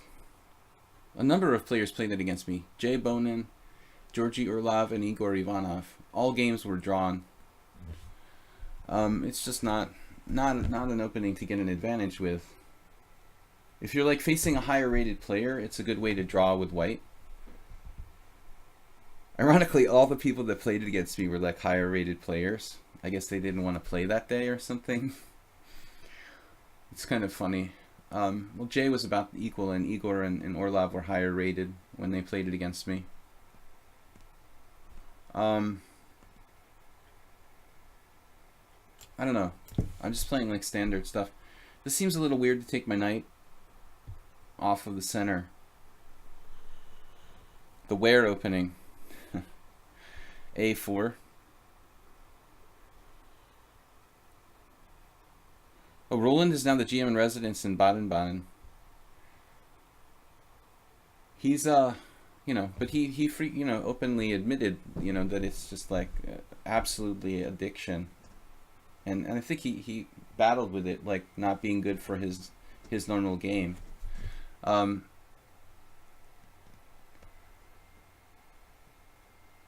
Okay, like the title tournaments here are 1 minute, but it's the best way to dissuade. If you're gonna have a tournament for money, like you can't play any other time control without people cheating with computers. So that's the problem. I mean, if there's a title tournament, it has to be 1 minute. Otherwise, like you'd have like tons of people cheating. Until we can find some sort of technology, you know, to allow, it's no way to play like rated or money tournaments with a longer time control. B5 makes some sense. I'm gonna need to play for some sort of kingside attack here. It looks like. Not quite sure. Any kind of discoveries would be nice.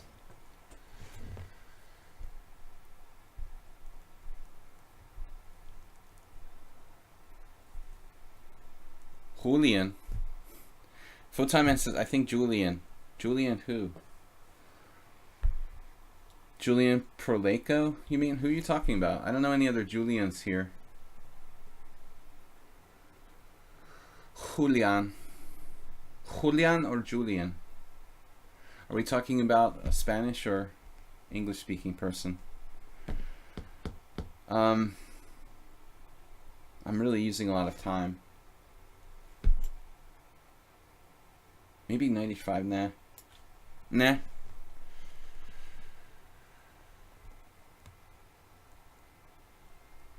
Yeah, but I mean, if somebody makes the 3-0 tournament with a prize fund, man, it's asking for trouble.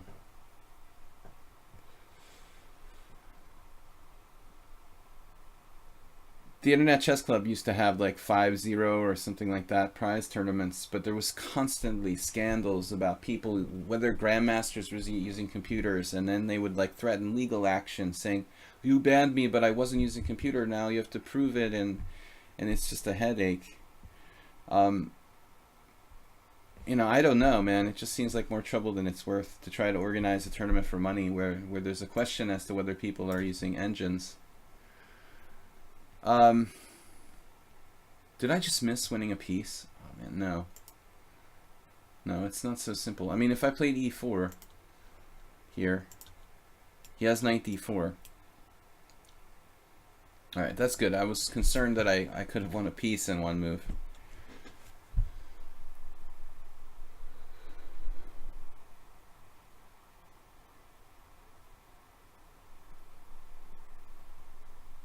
Well, I mean, okay, a4, you can play it. I used to play that when I was on tilt, you know, in blitz, but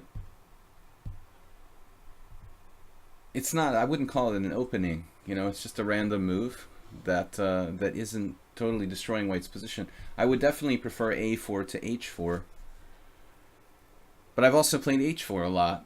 Still doesn't make it a real opening.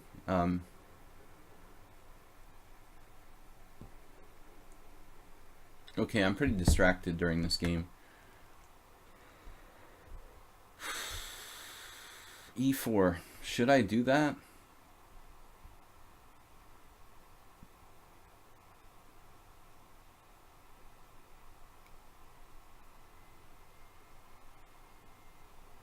I'm about to lose on time. I don't know. This is weird. Like, my knight on d7 is kind of weird.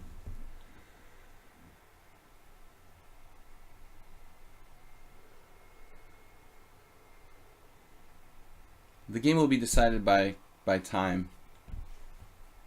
I definitely wouldn't sponsor. I thought about, you know, maybe, oh, it would be interesting to sponsor like a tournament, have a prize tournament. But I don't play bullet, and I just think it would be too much of a hassle, you know? Like, some people use computers, then you're like, oh, you used a computer. They say, no, I didn't. Prove I used a computer. It's too much of a hassle, really.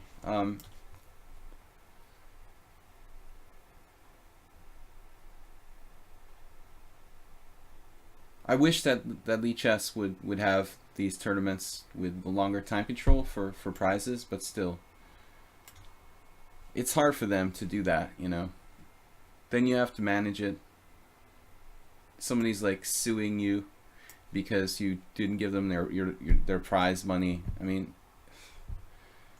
it's a really big pain. To prove in a court of law that someone's like using a a computer or not in an online chess tournament could be really problematic. Man, what a position.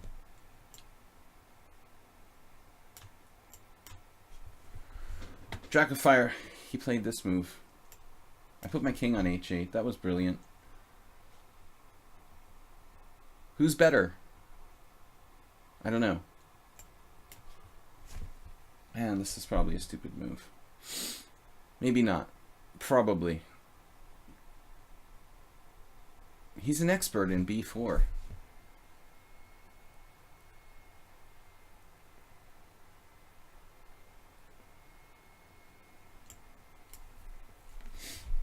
Will I ever have a threat? He could trade queens now? What's up with this? This I don't know about this decision on his part, you know, to play this b6 or not.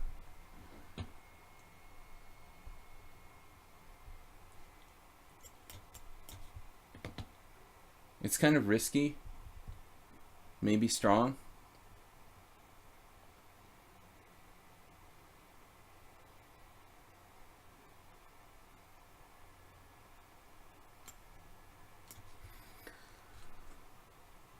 My bishop can't get out.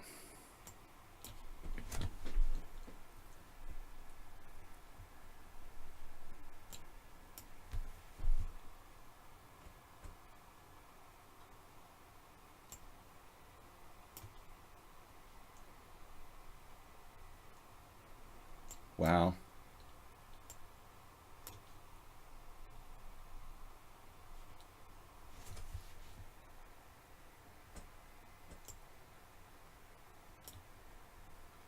I'm just losing.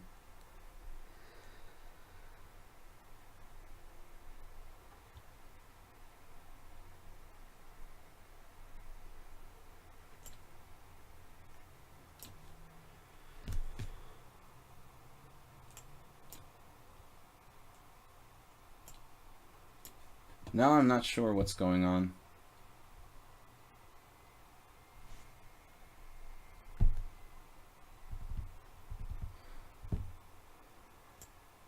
He just panicked. This is why I don't play bullet chess. Like, look at the quality of the game when we get down to like 1 second. I mean, I watch people playing bullet chess and they're just hanging pieces, you know? I mean, what's the sense in that? You know, I really don't understand. It's exciting and funny, but just the end of our game is a bullet game. It's like a joke. The quality of the game went to like 0, level 0. At this point, he's slightly better. He took too long to play c5. Now here he's preparing c5. I didn't know what to do. And he got it in. Now he's better after c5. I'm suddenly in a lot of trouble. My stockfish is saying 0.2, but it's also saying 1.5, so I don't know what it's thinking. It looks like good for white. This looks very good for white. Probably the best chance. He even has d6 here. So I think that it was a good game by Dracofire. He played extremely well. Alright, Ananas, what do we got? Any other subscribers? No, I'm not going to play 10-0. Anyway, it's too far down the line. Casual 3-5, nope. 5-1, nope. Anything between 5+3 and 7+3. Bullet chess is moronic, Vladimir Kramnik. I agree. At least somebody agrees with me. Someone respectable. Angry Vlad. Ananas, I have to play e4.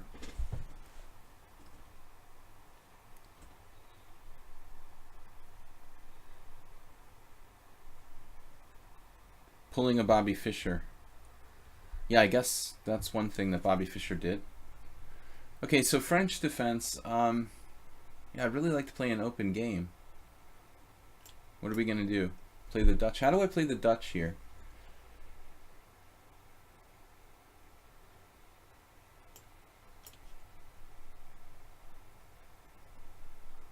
And now what? We'll play Queen G4. Nimzovich style. Probably not objectively sound for white, but it's a good sort of tricky system for blitz. Never even cheated on your girlfriend. No comment. I'm not going to go there. As much as you try to suck me into it. Yeah. Anyway, no, we're not allowed to talk about cheating. That's what they always tell me. You talk about cheating with computers. That's all you ever talk about. No, it's better than denying reality. But anyway, I try to focus on longer games and I mean, I wish we could have longer tournaments online, you know, where cheating was never an issue. It would be a nice thing. So, this was first played, as far as I know, by Nimzovich, but I don't know. Maybe it was even played before him. I have no idea. I assume he's the one who created this idea of the early queen g4. The idea is to not take back on d4.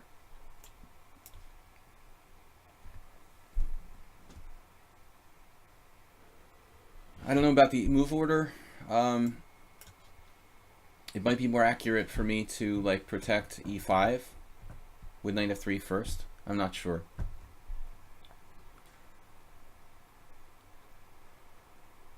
If bishop f4, my queen gets kind of uncomfortable. Bishop f4, knight g6, bishop g3, h5. I don't like the look of that.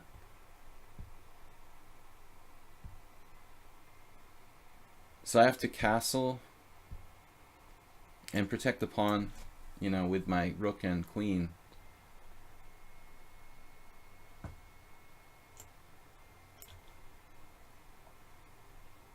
Strong point. The strong point idea, which was a critical part of Nimzovich.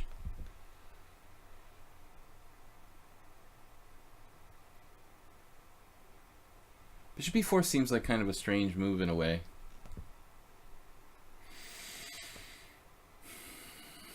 I have a pleasant choice here. But bishop d2. I mean, bishop d2 is an exchange that probably wouldn't be bad for me. Everyone loves Anna. It's his birthday.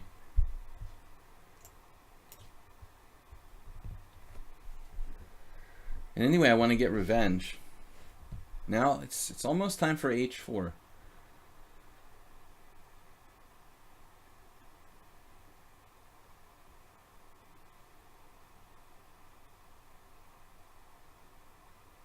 But hypothetically speaking now, what happens if black plays like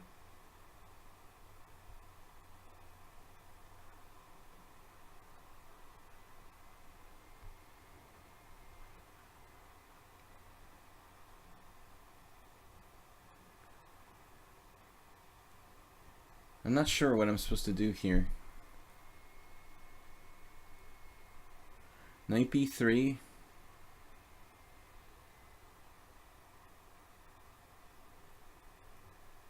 I guess it's okay. Trying to surround that pawn eventually.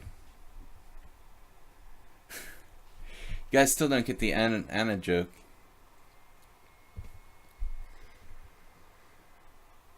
So knight takes d4, knight takes d4, knight takes d4, and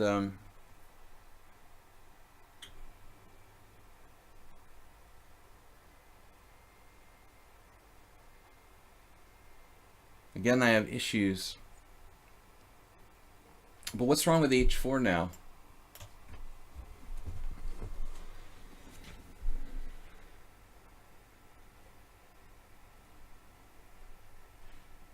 And that's playing super fast. Know nothing about programming. All right, h4, h5. I studied Apple computers in elementary school. All right, h4.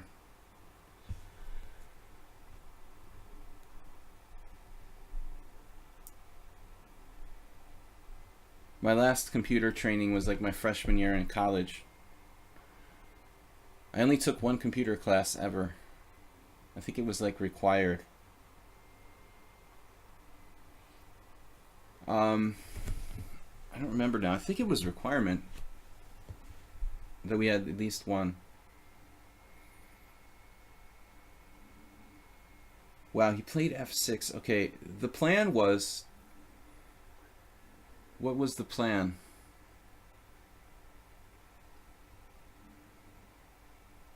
The plan was to like take everything. Take. That's a problem though.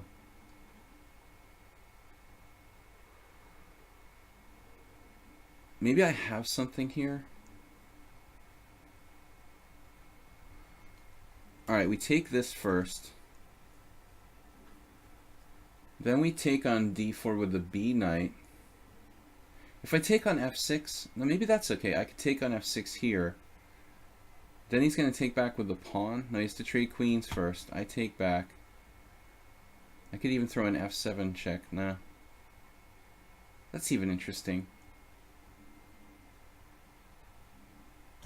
If I take on f6, he takes queens. I play f7 check.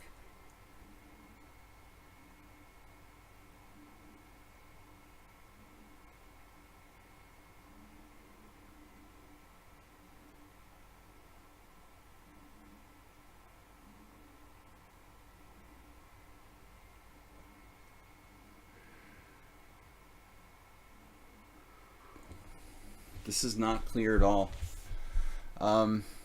There's also takes on f6, takes on g3. I mean, that's maybe the safest. Takes. Then his pawns start rolling, though, if he takes back with the pawn. So I have to play f7 check. He recaptures. Or the other option to not trade queens, which means taking on d4.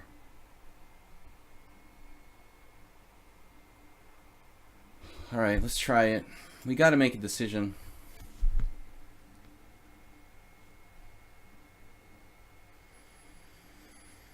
It seems like in either case, black is kind of maybe better. Or maybe I'm just being pessimistic. I don't know. Python. Elliot Winslow, international master. Python. Computer. Programmer. Did black do something wrong?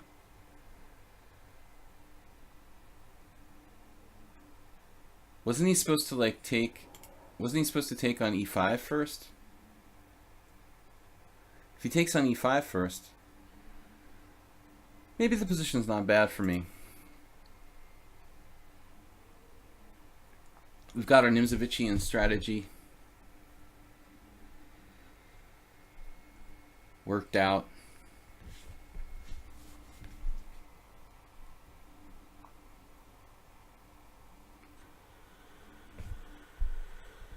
Trojan Python strategy. It's about chess, not computing. How about rook takes e5?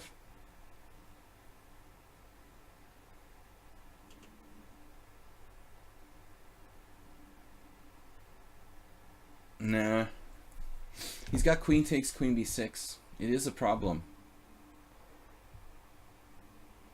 It seems like almost a big problem.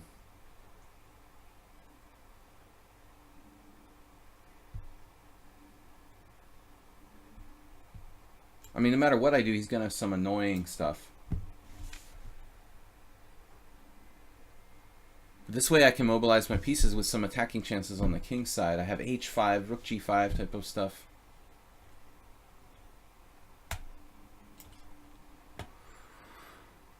Alright.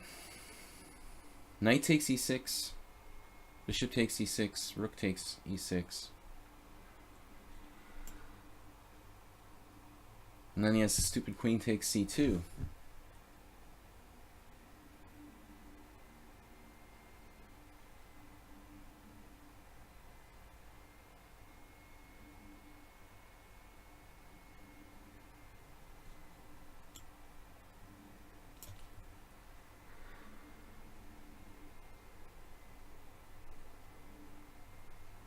Like we just try to keep control of the dark squares and guard b2 if need be. His position is pretty compromised with his structure.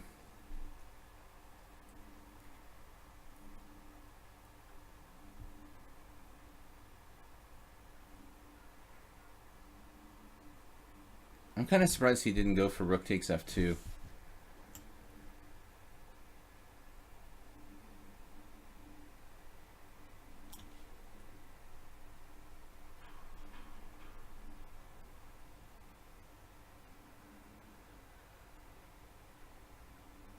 Seems like now I could hope to push him back slowly.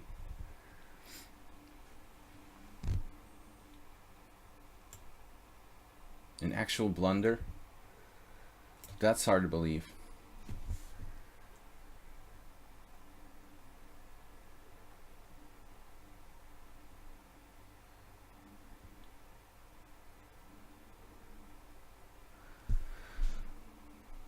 Nimzovician strategy worked, but he certainly had his chances. A network engineer.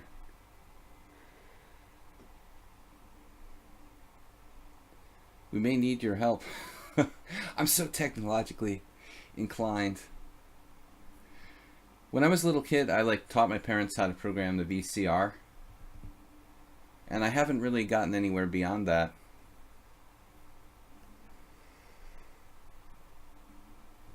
I don't know what happened. Did I say taught my kids or say taught my parents? I might have said taught my kids. That's weird. But I meant to say taught my parents. I said taught my parents, didn't I? Alright, I better not get too distracted here. I think we've got a strong attack. Just batten down the hatches, man. We're just going to batten down the hatches. There's a check, but what does it do? Nothing.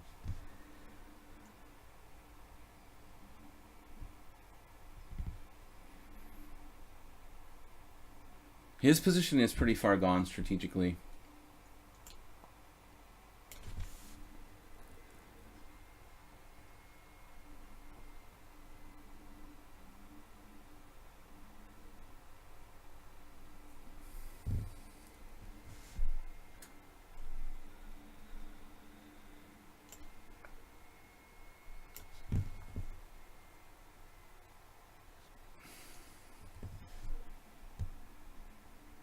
It's looking pretty grim now. Actually, being tied down to that bishop is not good for his queen.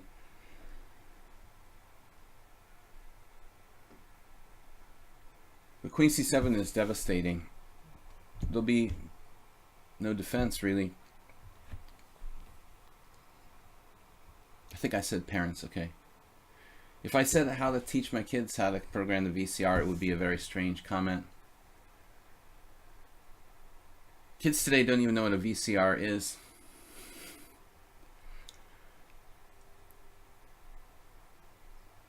Okay, rook e7. I thought I had a future in technology, but kind of gave up on it, I guess, in high school. Started playing chess, that was my problem. Maybe chess is the reason why I'm such an anti-talent in technology. Too much chess. Rook e7. Anyway, guys, joking aside, we've got 30 minutes left. Photon Man says, I heard a VCR repair shop is the best hiding spot. Hiding spot for what? What are you hiding? Alright. This is a brilliant defense.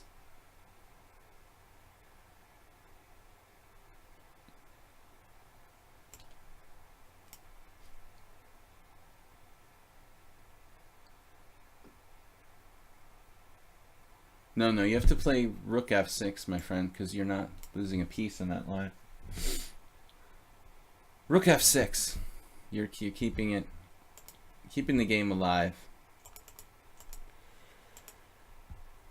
What's wrong with rook f6? Oh, I've got queen takes d5 check. Never mind. Oh, I have knight e6 apparently. It's even more. That's coordination. Study the Nimzovich, kids. But in all honesty, this is a hokey line for white. I don't think it's really that good. Even my move order is probably inaccurate. I don't know. Mostly they play knight f3 first. Johnny Hector. Not a trustworthy variation here. This has all been played. Queen g3. I was suspicious of bishop b4. No, I think that's a mistake. And it's all uphill from there. I could have played h4 immediately. I was scared of f6. But once he didn't break free here, this is apparently a mistake. For some reason I thought you had a good move here. Apparently not. Alright, good game. Only stupid names left. He's a subscriber. We'll take that next. We have time for at least one more game after that.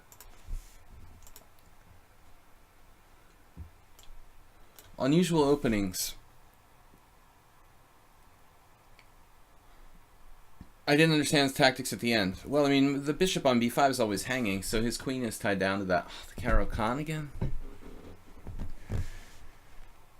Should we play like the hillbilly attack or something? That's been brought back to life by Jack Young and Simon Williams. Brought back to life by Simon Williams.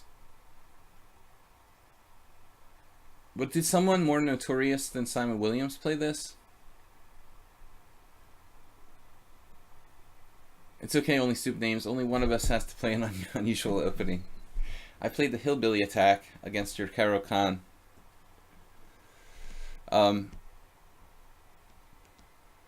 Guys, subscriber stream tomorrow night. Bring a game to analyze if you're a subscriber to the stream. We'll analyze the games on the stream live. So I know that Simon played this. We had an old chess magazine in New England called Chess Horizons, and there was this guy Jack Young who was a master, a national master, who used to write a column called Bozo's Chess Emporium, a really good column on unusual openings. And Jack was like a connoisseur of really strange openings, like one of the world's leading experts on crazy openings, and this was one of his favorites. So e6, I mean, I guess the critical test is taking the pawn on e4, but e6 is principled, you know, and it makes a lot of sense. There's something Nimzovician about this too, for white.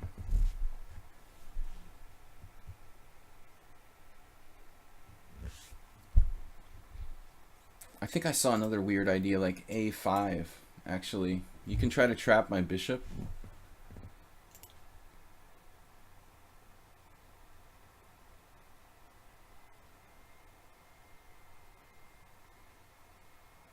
I'm just trying to acclimate myself. You know, I don't know the white side of the hillbilly attack, so I have to get acclimated to what's going on. I mean, knight c3 feels like a good move.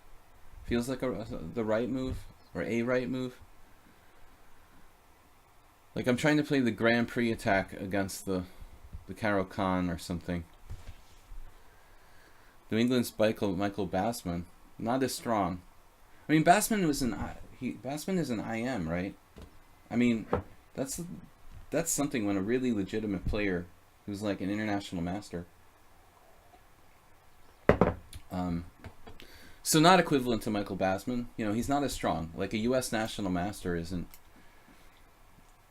as strong as an IM. But off the top of my head, I can't think of an American player who's as strong as Michael Bassman, who's specialized in unusual openings. Really unusual openings. You know, certain people, you know, played weird lines. But even like Emery Tate seems kind of mainstream compared to Michael Bassman. Here we go again with Queen f3. I need to overprotect my e4 pawn, or else I'm going to have to push it.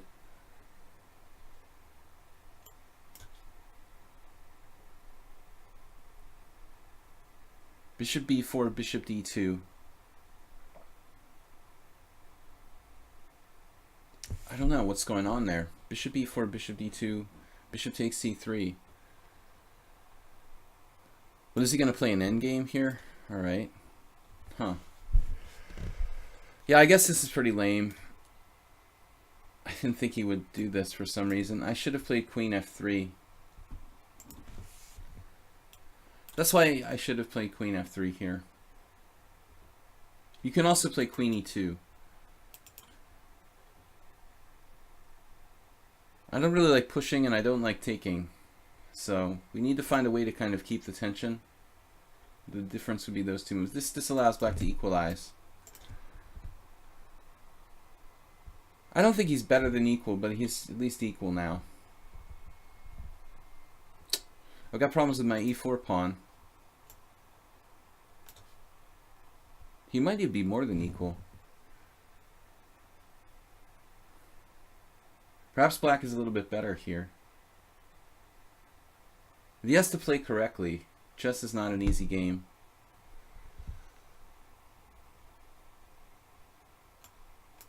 That pawn's going to need to be protected. My dark squares are very weak. I've seen lots of people take endgames like this and either play them really well and really badly. It should be a draw, objectively, but there's a lot of moves between now and the end of the game. This is Ulf approved. I don't think so. I think that black would have been better if he had played like b6 instead of bishop c5. I don't know that Ulf would have approved of this. This looks kind of dangerous to me. Like bishop a6, knight c5 coming in on d3. I'm not sure Ulf approved this. A little bit too much. But he's probably actually taking his, maybe one of his best squares away. Yet he could still put the knight on e5 there. So maybe still b6 with the idea of knight e5.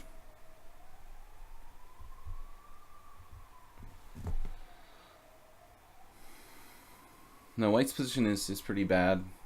Played a5. It's not a bad move, but not as strong as b6. Can I afford to make more weaknesses? I don't think so. Yeah,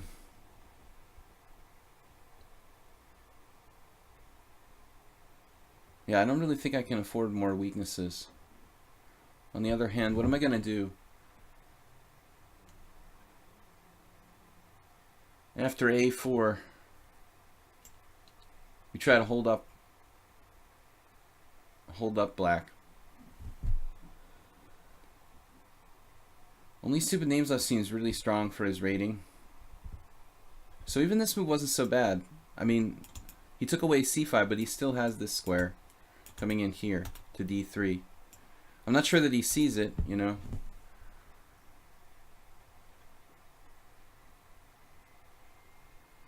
Visually, it looks like white's better to an absolute beginner because, oh, well, the pawn is strong on e4, but actually that means very little. Maybe, like, with all the pieces on the board, it would be a big deal, you know.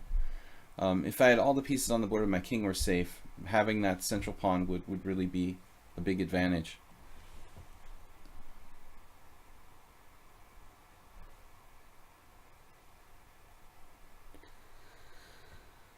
I hate to play against this pawn structure. It's too solid for black. Yep. I mean, but I had to play queen f3. I just kind of spaced, you know. I didn't think black would want to trade on e4.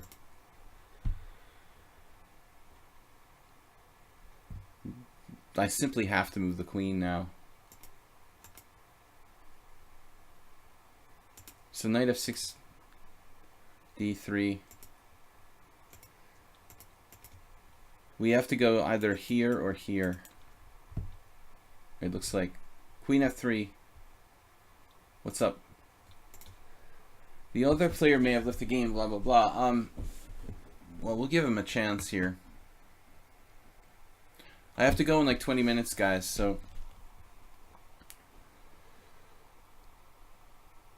it's getting hot. It's April, mid-April. If you guys want to come to Budapest for a chess tournament starting a week from today, it's a really good open tournament here. It's nice weather, insanely good weather for April. It feels like summer.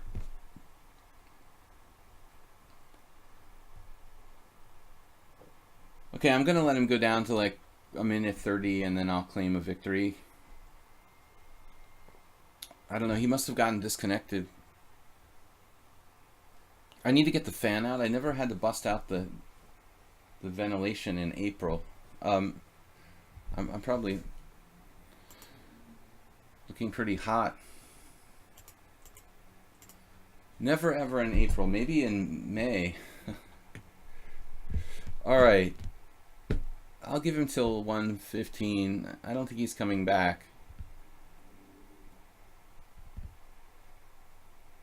Just let it, he's a subscriber. Let's let his time run out. I don't know. Tushar said, I have an idea for the stream. How about doing 50 minutes of tactics in the start of every stream to get some tactics improvement? Yeah, it's not a bad suggestion. It might help me warm up a little bit too. I'll think about it. That's noted suggestion. Man, it's crazy hot here. It was cool this morning, but now 12 o'clock, midday. The Serbian guys who watch the stream have the same weather, I suppose. It's a good town. It's actually, there's a really booming tourist trade now. I'm right on the outside of an insanely popular district. It hasn't really hit my street yet, but there's so many restaurants and touristic kind of places popping up all over. The economy for tourism is really, really good at the moment. Lots happening, and spring is a sort of cultural festival here. The Budapest Spring Festival is actually a cultural festival. The tournament is not directly connected to the Spring Festival, but I recommend Budapest. All right. 21 degree. It would be perfect weather all year round if you're used to it. It was like snow on the ground less than a month ago. It's very strange. Anyway, let's play another game. We have time for one more, at least one more. But this opening, you see here, Carlsen did play it against Tomaszewski. He actually won. Simon Williams lost to Gawain Jones. Emmanuel Berg beat Hiller Persson. There's 8 games. Black always takes... E6 is not a bad move. I think I played that myself. But now I simply can't play this D3. I thought... Okay, you can play D4 as some sort of pawn sacrifice. Honestly, I thought here looks like the most natural. This is just lame. D takes E4, knight takes E4, knight takes E4. Let's see what the computer says. Slightly better for black. Because knight E7 is a good move. I'm not sure about even C3. This might even be a mistake. Because I'm making that hold on D3. I played the move kind of quickly. Black's next move will be B6, and he's slightly better. Alright. These guys challenged me to crazy time control 7-0. I'm only doing 5-3, 7-3, but this is last game for today unless it's really short. I've got 14 minutes and we've got to go. Mr. Kili said, perfect weather in Serbia. I imagine the weather is almost the same as here. You're a tiny bit further south, but it's not much. Very similar weather. As long as you're not in the mountains or something. Is there a lot of mountains in Serbia? I'm not really aware. It's not like Romania where there's like all these crazy mountains. Okay, unusual openings. What are we gonna do? Try to play E4, E5 and something unusual here.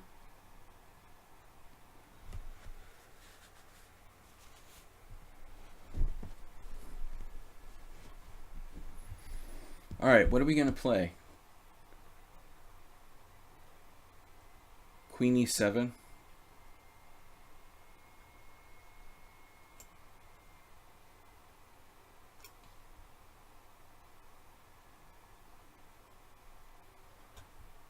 Something different.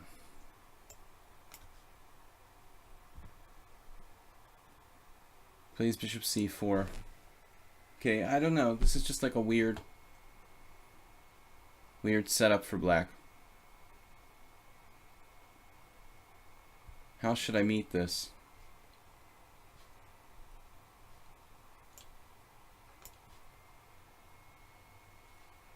I'm just trying something experimental. I saw International Master Edward Formanek. He once played this against my friend Alexander Ivanov. Queen e7. I was surprised to see an IM. But he just wanted to take Ivanov out of his prep. It didn't work. But anyway, I thought for the stream, something kind of weird. It's like a Philidor, but my queen's on e7.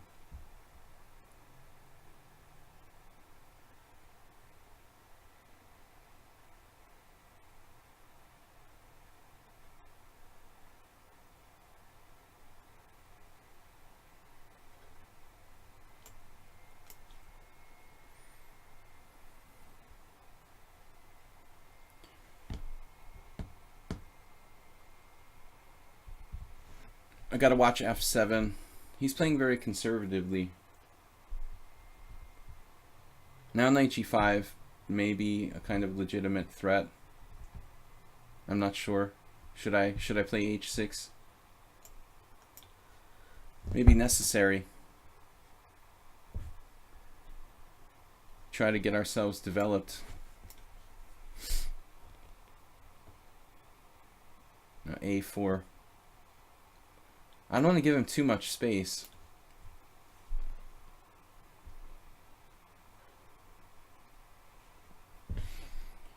Just for note, point of reference, I don't play the Philidor with black, so I'm kind of on my own here.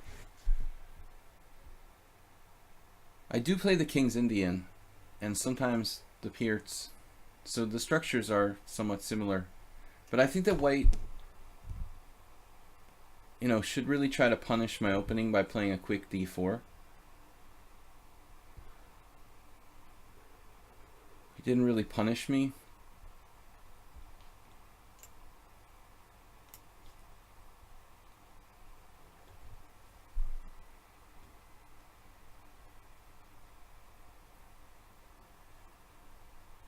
I'm not sure about this move. Maybe it would be better just to develop my pieces. I think in principle this seems wrong. A little slow. Like I need to bring my knight out, you know. Better to play knight f6 here. Definitely more principled. Okay, I have ideas of coming through e6 and controlling like d4. I'm not that concerned about d4. Maybe I should be. It's certainly not a bad move for white. This player, as I said yesterday, he seems very strong for 1600 lichess. Plays very, very correct chess.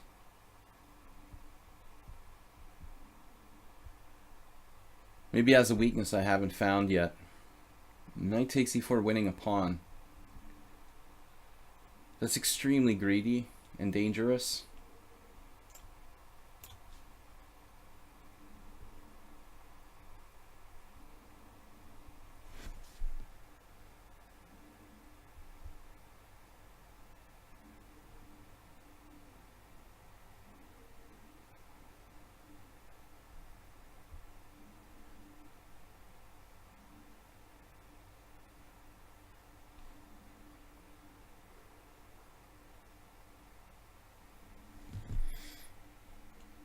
Maybe I can just defend myself by trading pieces. I don't like the look of this position. White is just better. If knight h5, I may have missed something, but if knight h5, he has simply like queen f2, probably. Maybe I missed something there. Queenside castles, very, very sharp.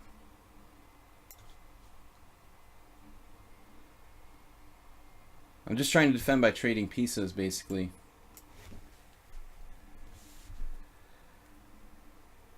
White has to be a little bit better here.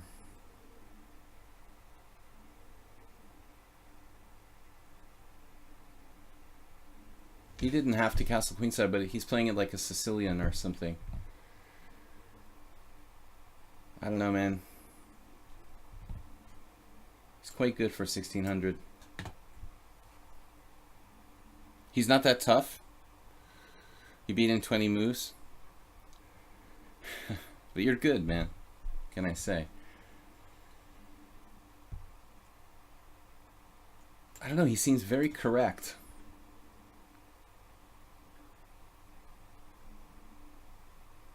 Maybe if you try some kind of trashy, unsound style of play against him, it works. I don't know, you know. Like, what does black do here, you know?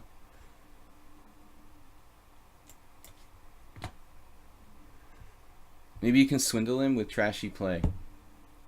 But it doesn't seem like correct play goes very far.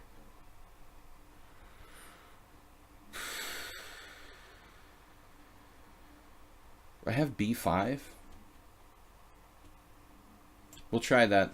That looks trashy and crazy.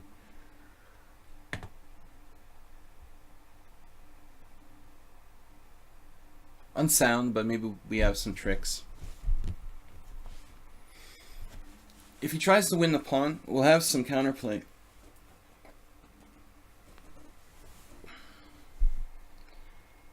Guys, this is probably last... Yeah, well, rook fb8 is like telegraphing too much.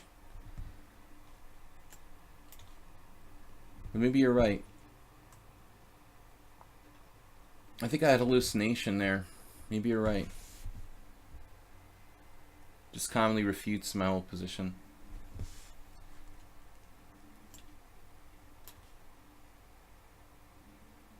He seems too strong for 1600. I said this yesterday and I stand by it.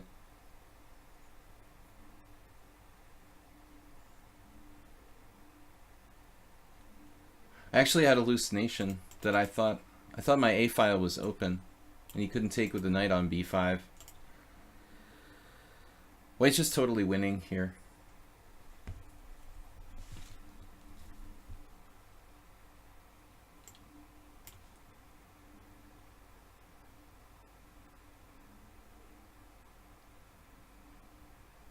This is an absolutely winning game.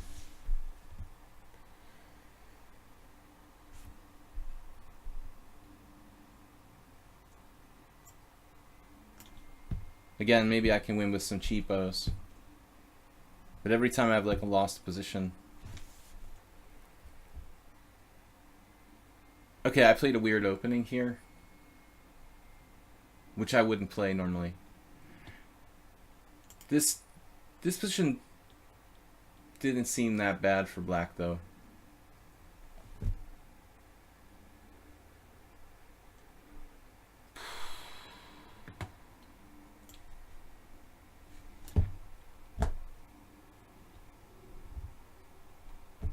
He's fast too.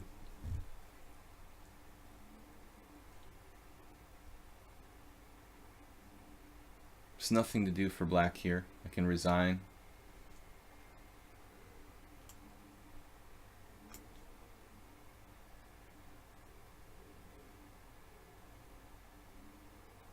Anyway, guys, I'll see you tomorrow for the subscriber stream.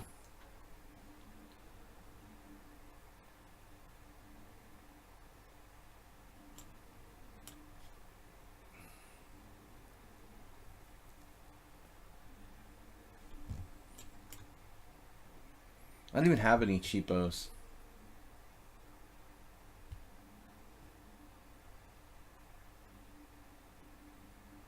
Just so systematic play by white.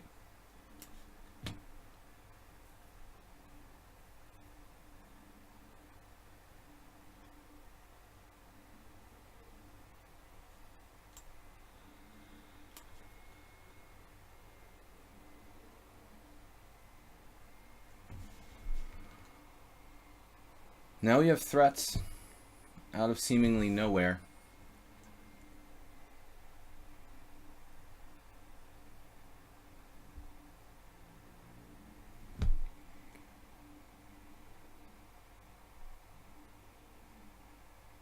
Gotta be kidding me. I was thinking I was winning. It's just over.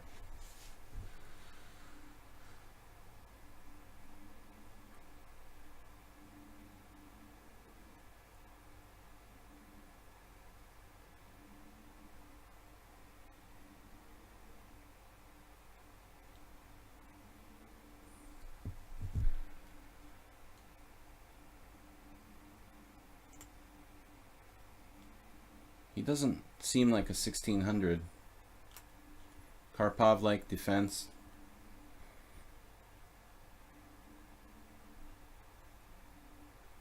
Anyway, guys, this game is lost for me.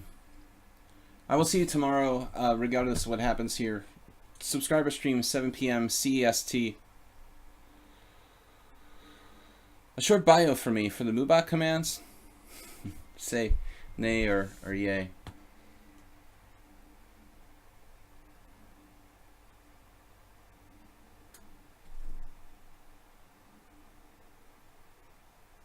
Of course. Why did it take you so long to play that? Easily winning for white. What's Queen E4 about? It must have been a mouse slip. Or he just wants to torture me or something.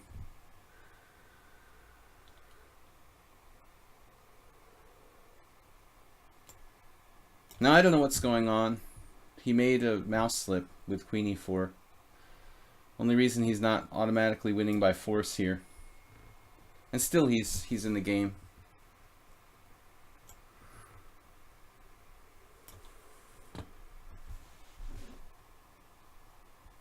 He's clearly better, even now, after the mouse slip move.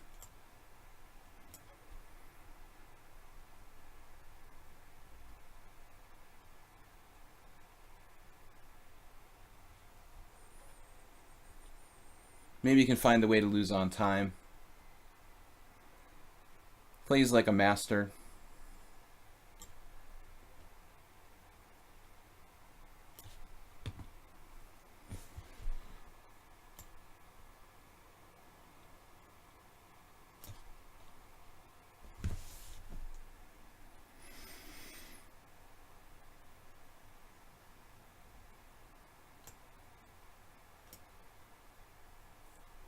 Still black isn't better. I really thought he would lose on time there. Now I have at least a draw.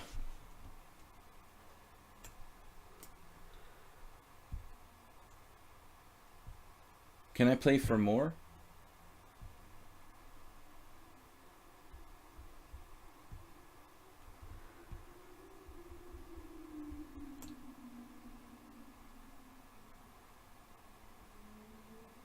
Yeah, I guess I have to try something.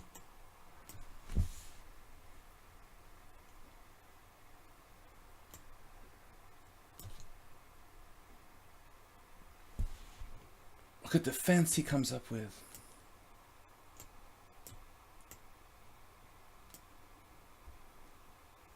Oh, he even evaded my threat.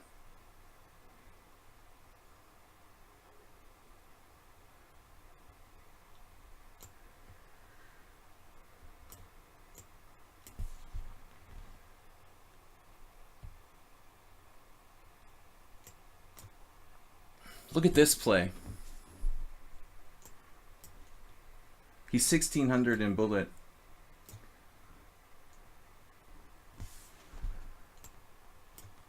Right.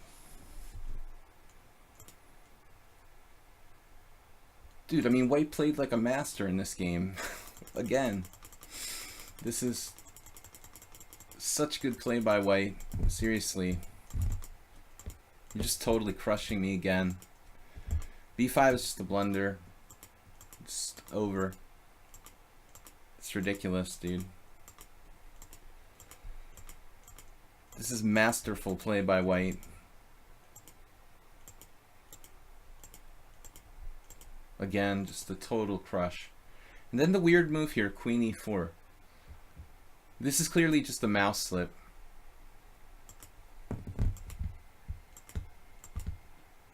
The master 1600. I mean, I'm lucky I could win. Here I would normally take a draw against a strong player. I didn't see a win. Apparently, there's a win.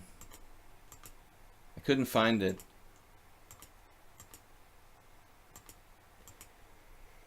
Okay, my move. My move was the only move. I had 6 seconds left. Apparently I'm winning here. This is best. Queen b1 check, queen a3 I didn't see. Oh, I have winning his queen in one move here with knight c4.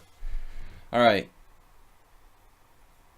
Man, that was a really good game by white. He just crushed me all the way through to the end.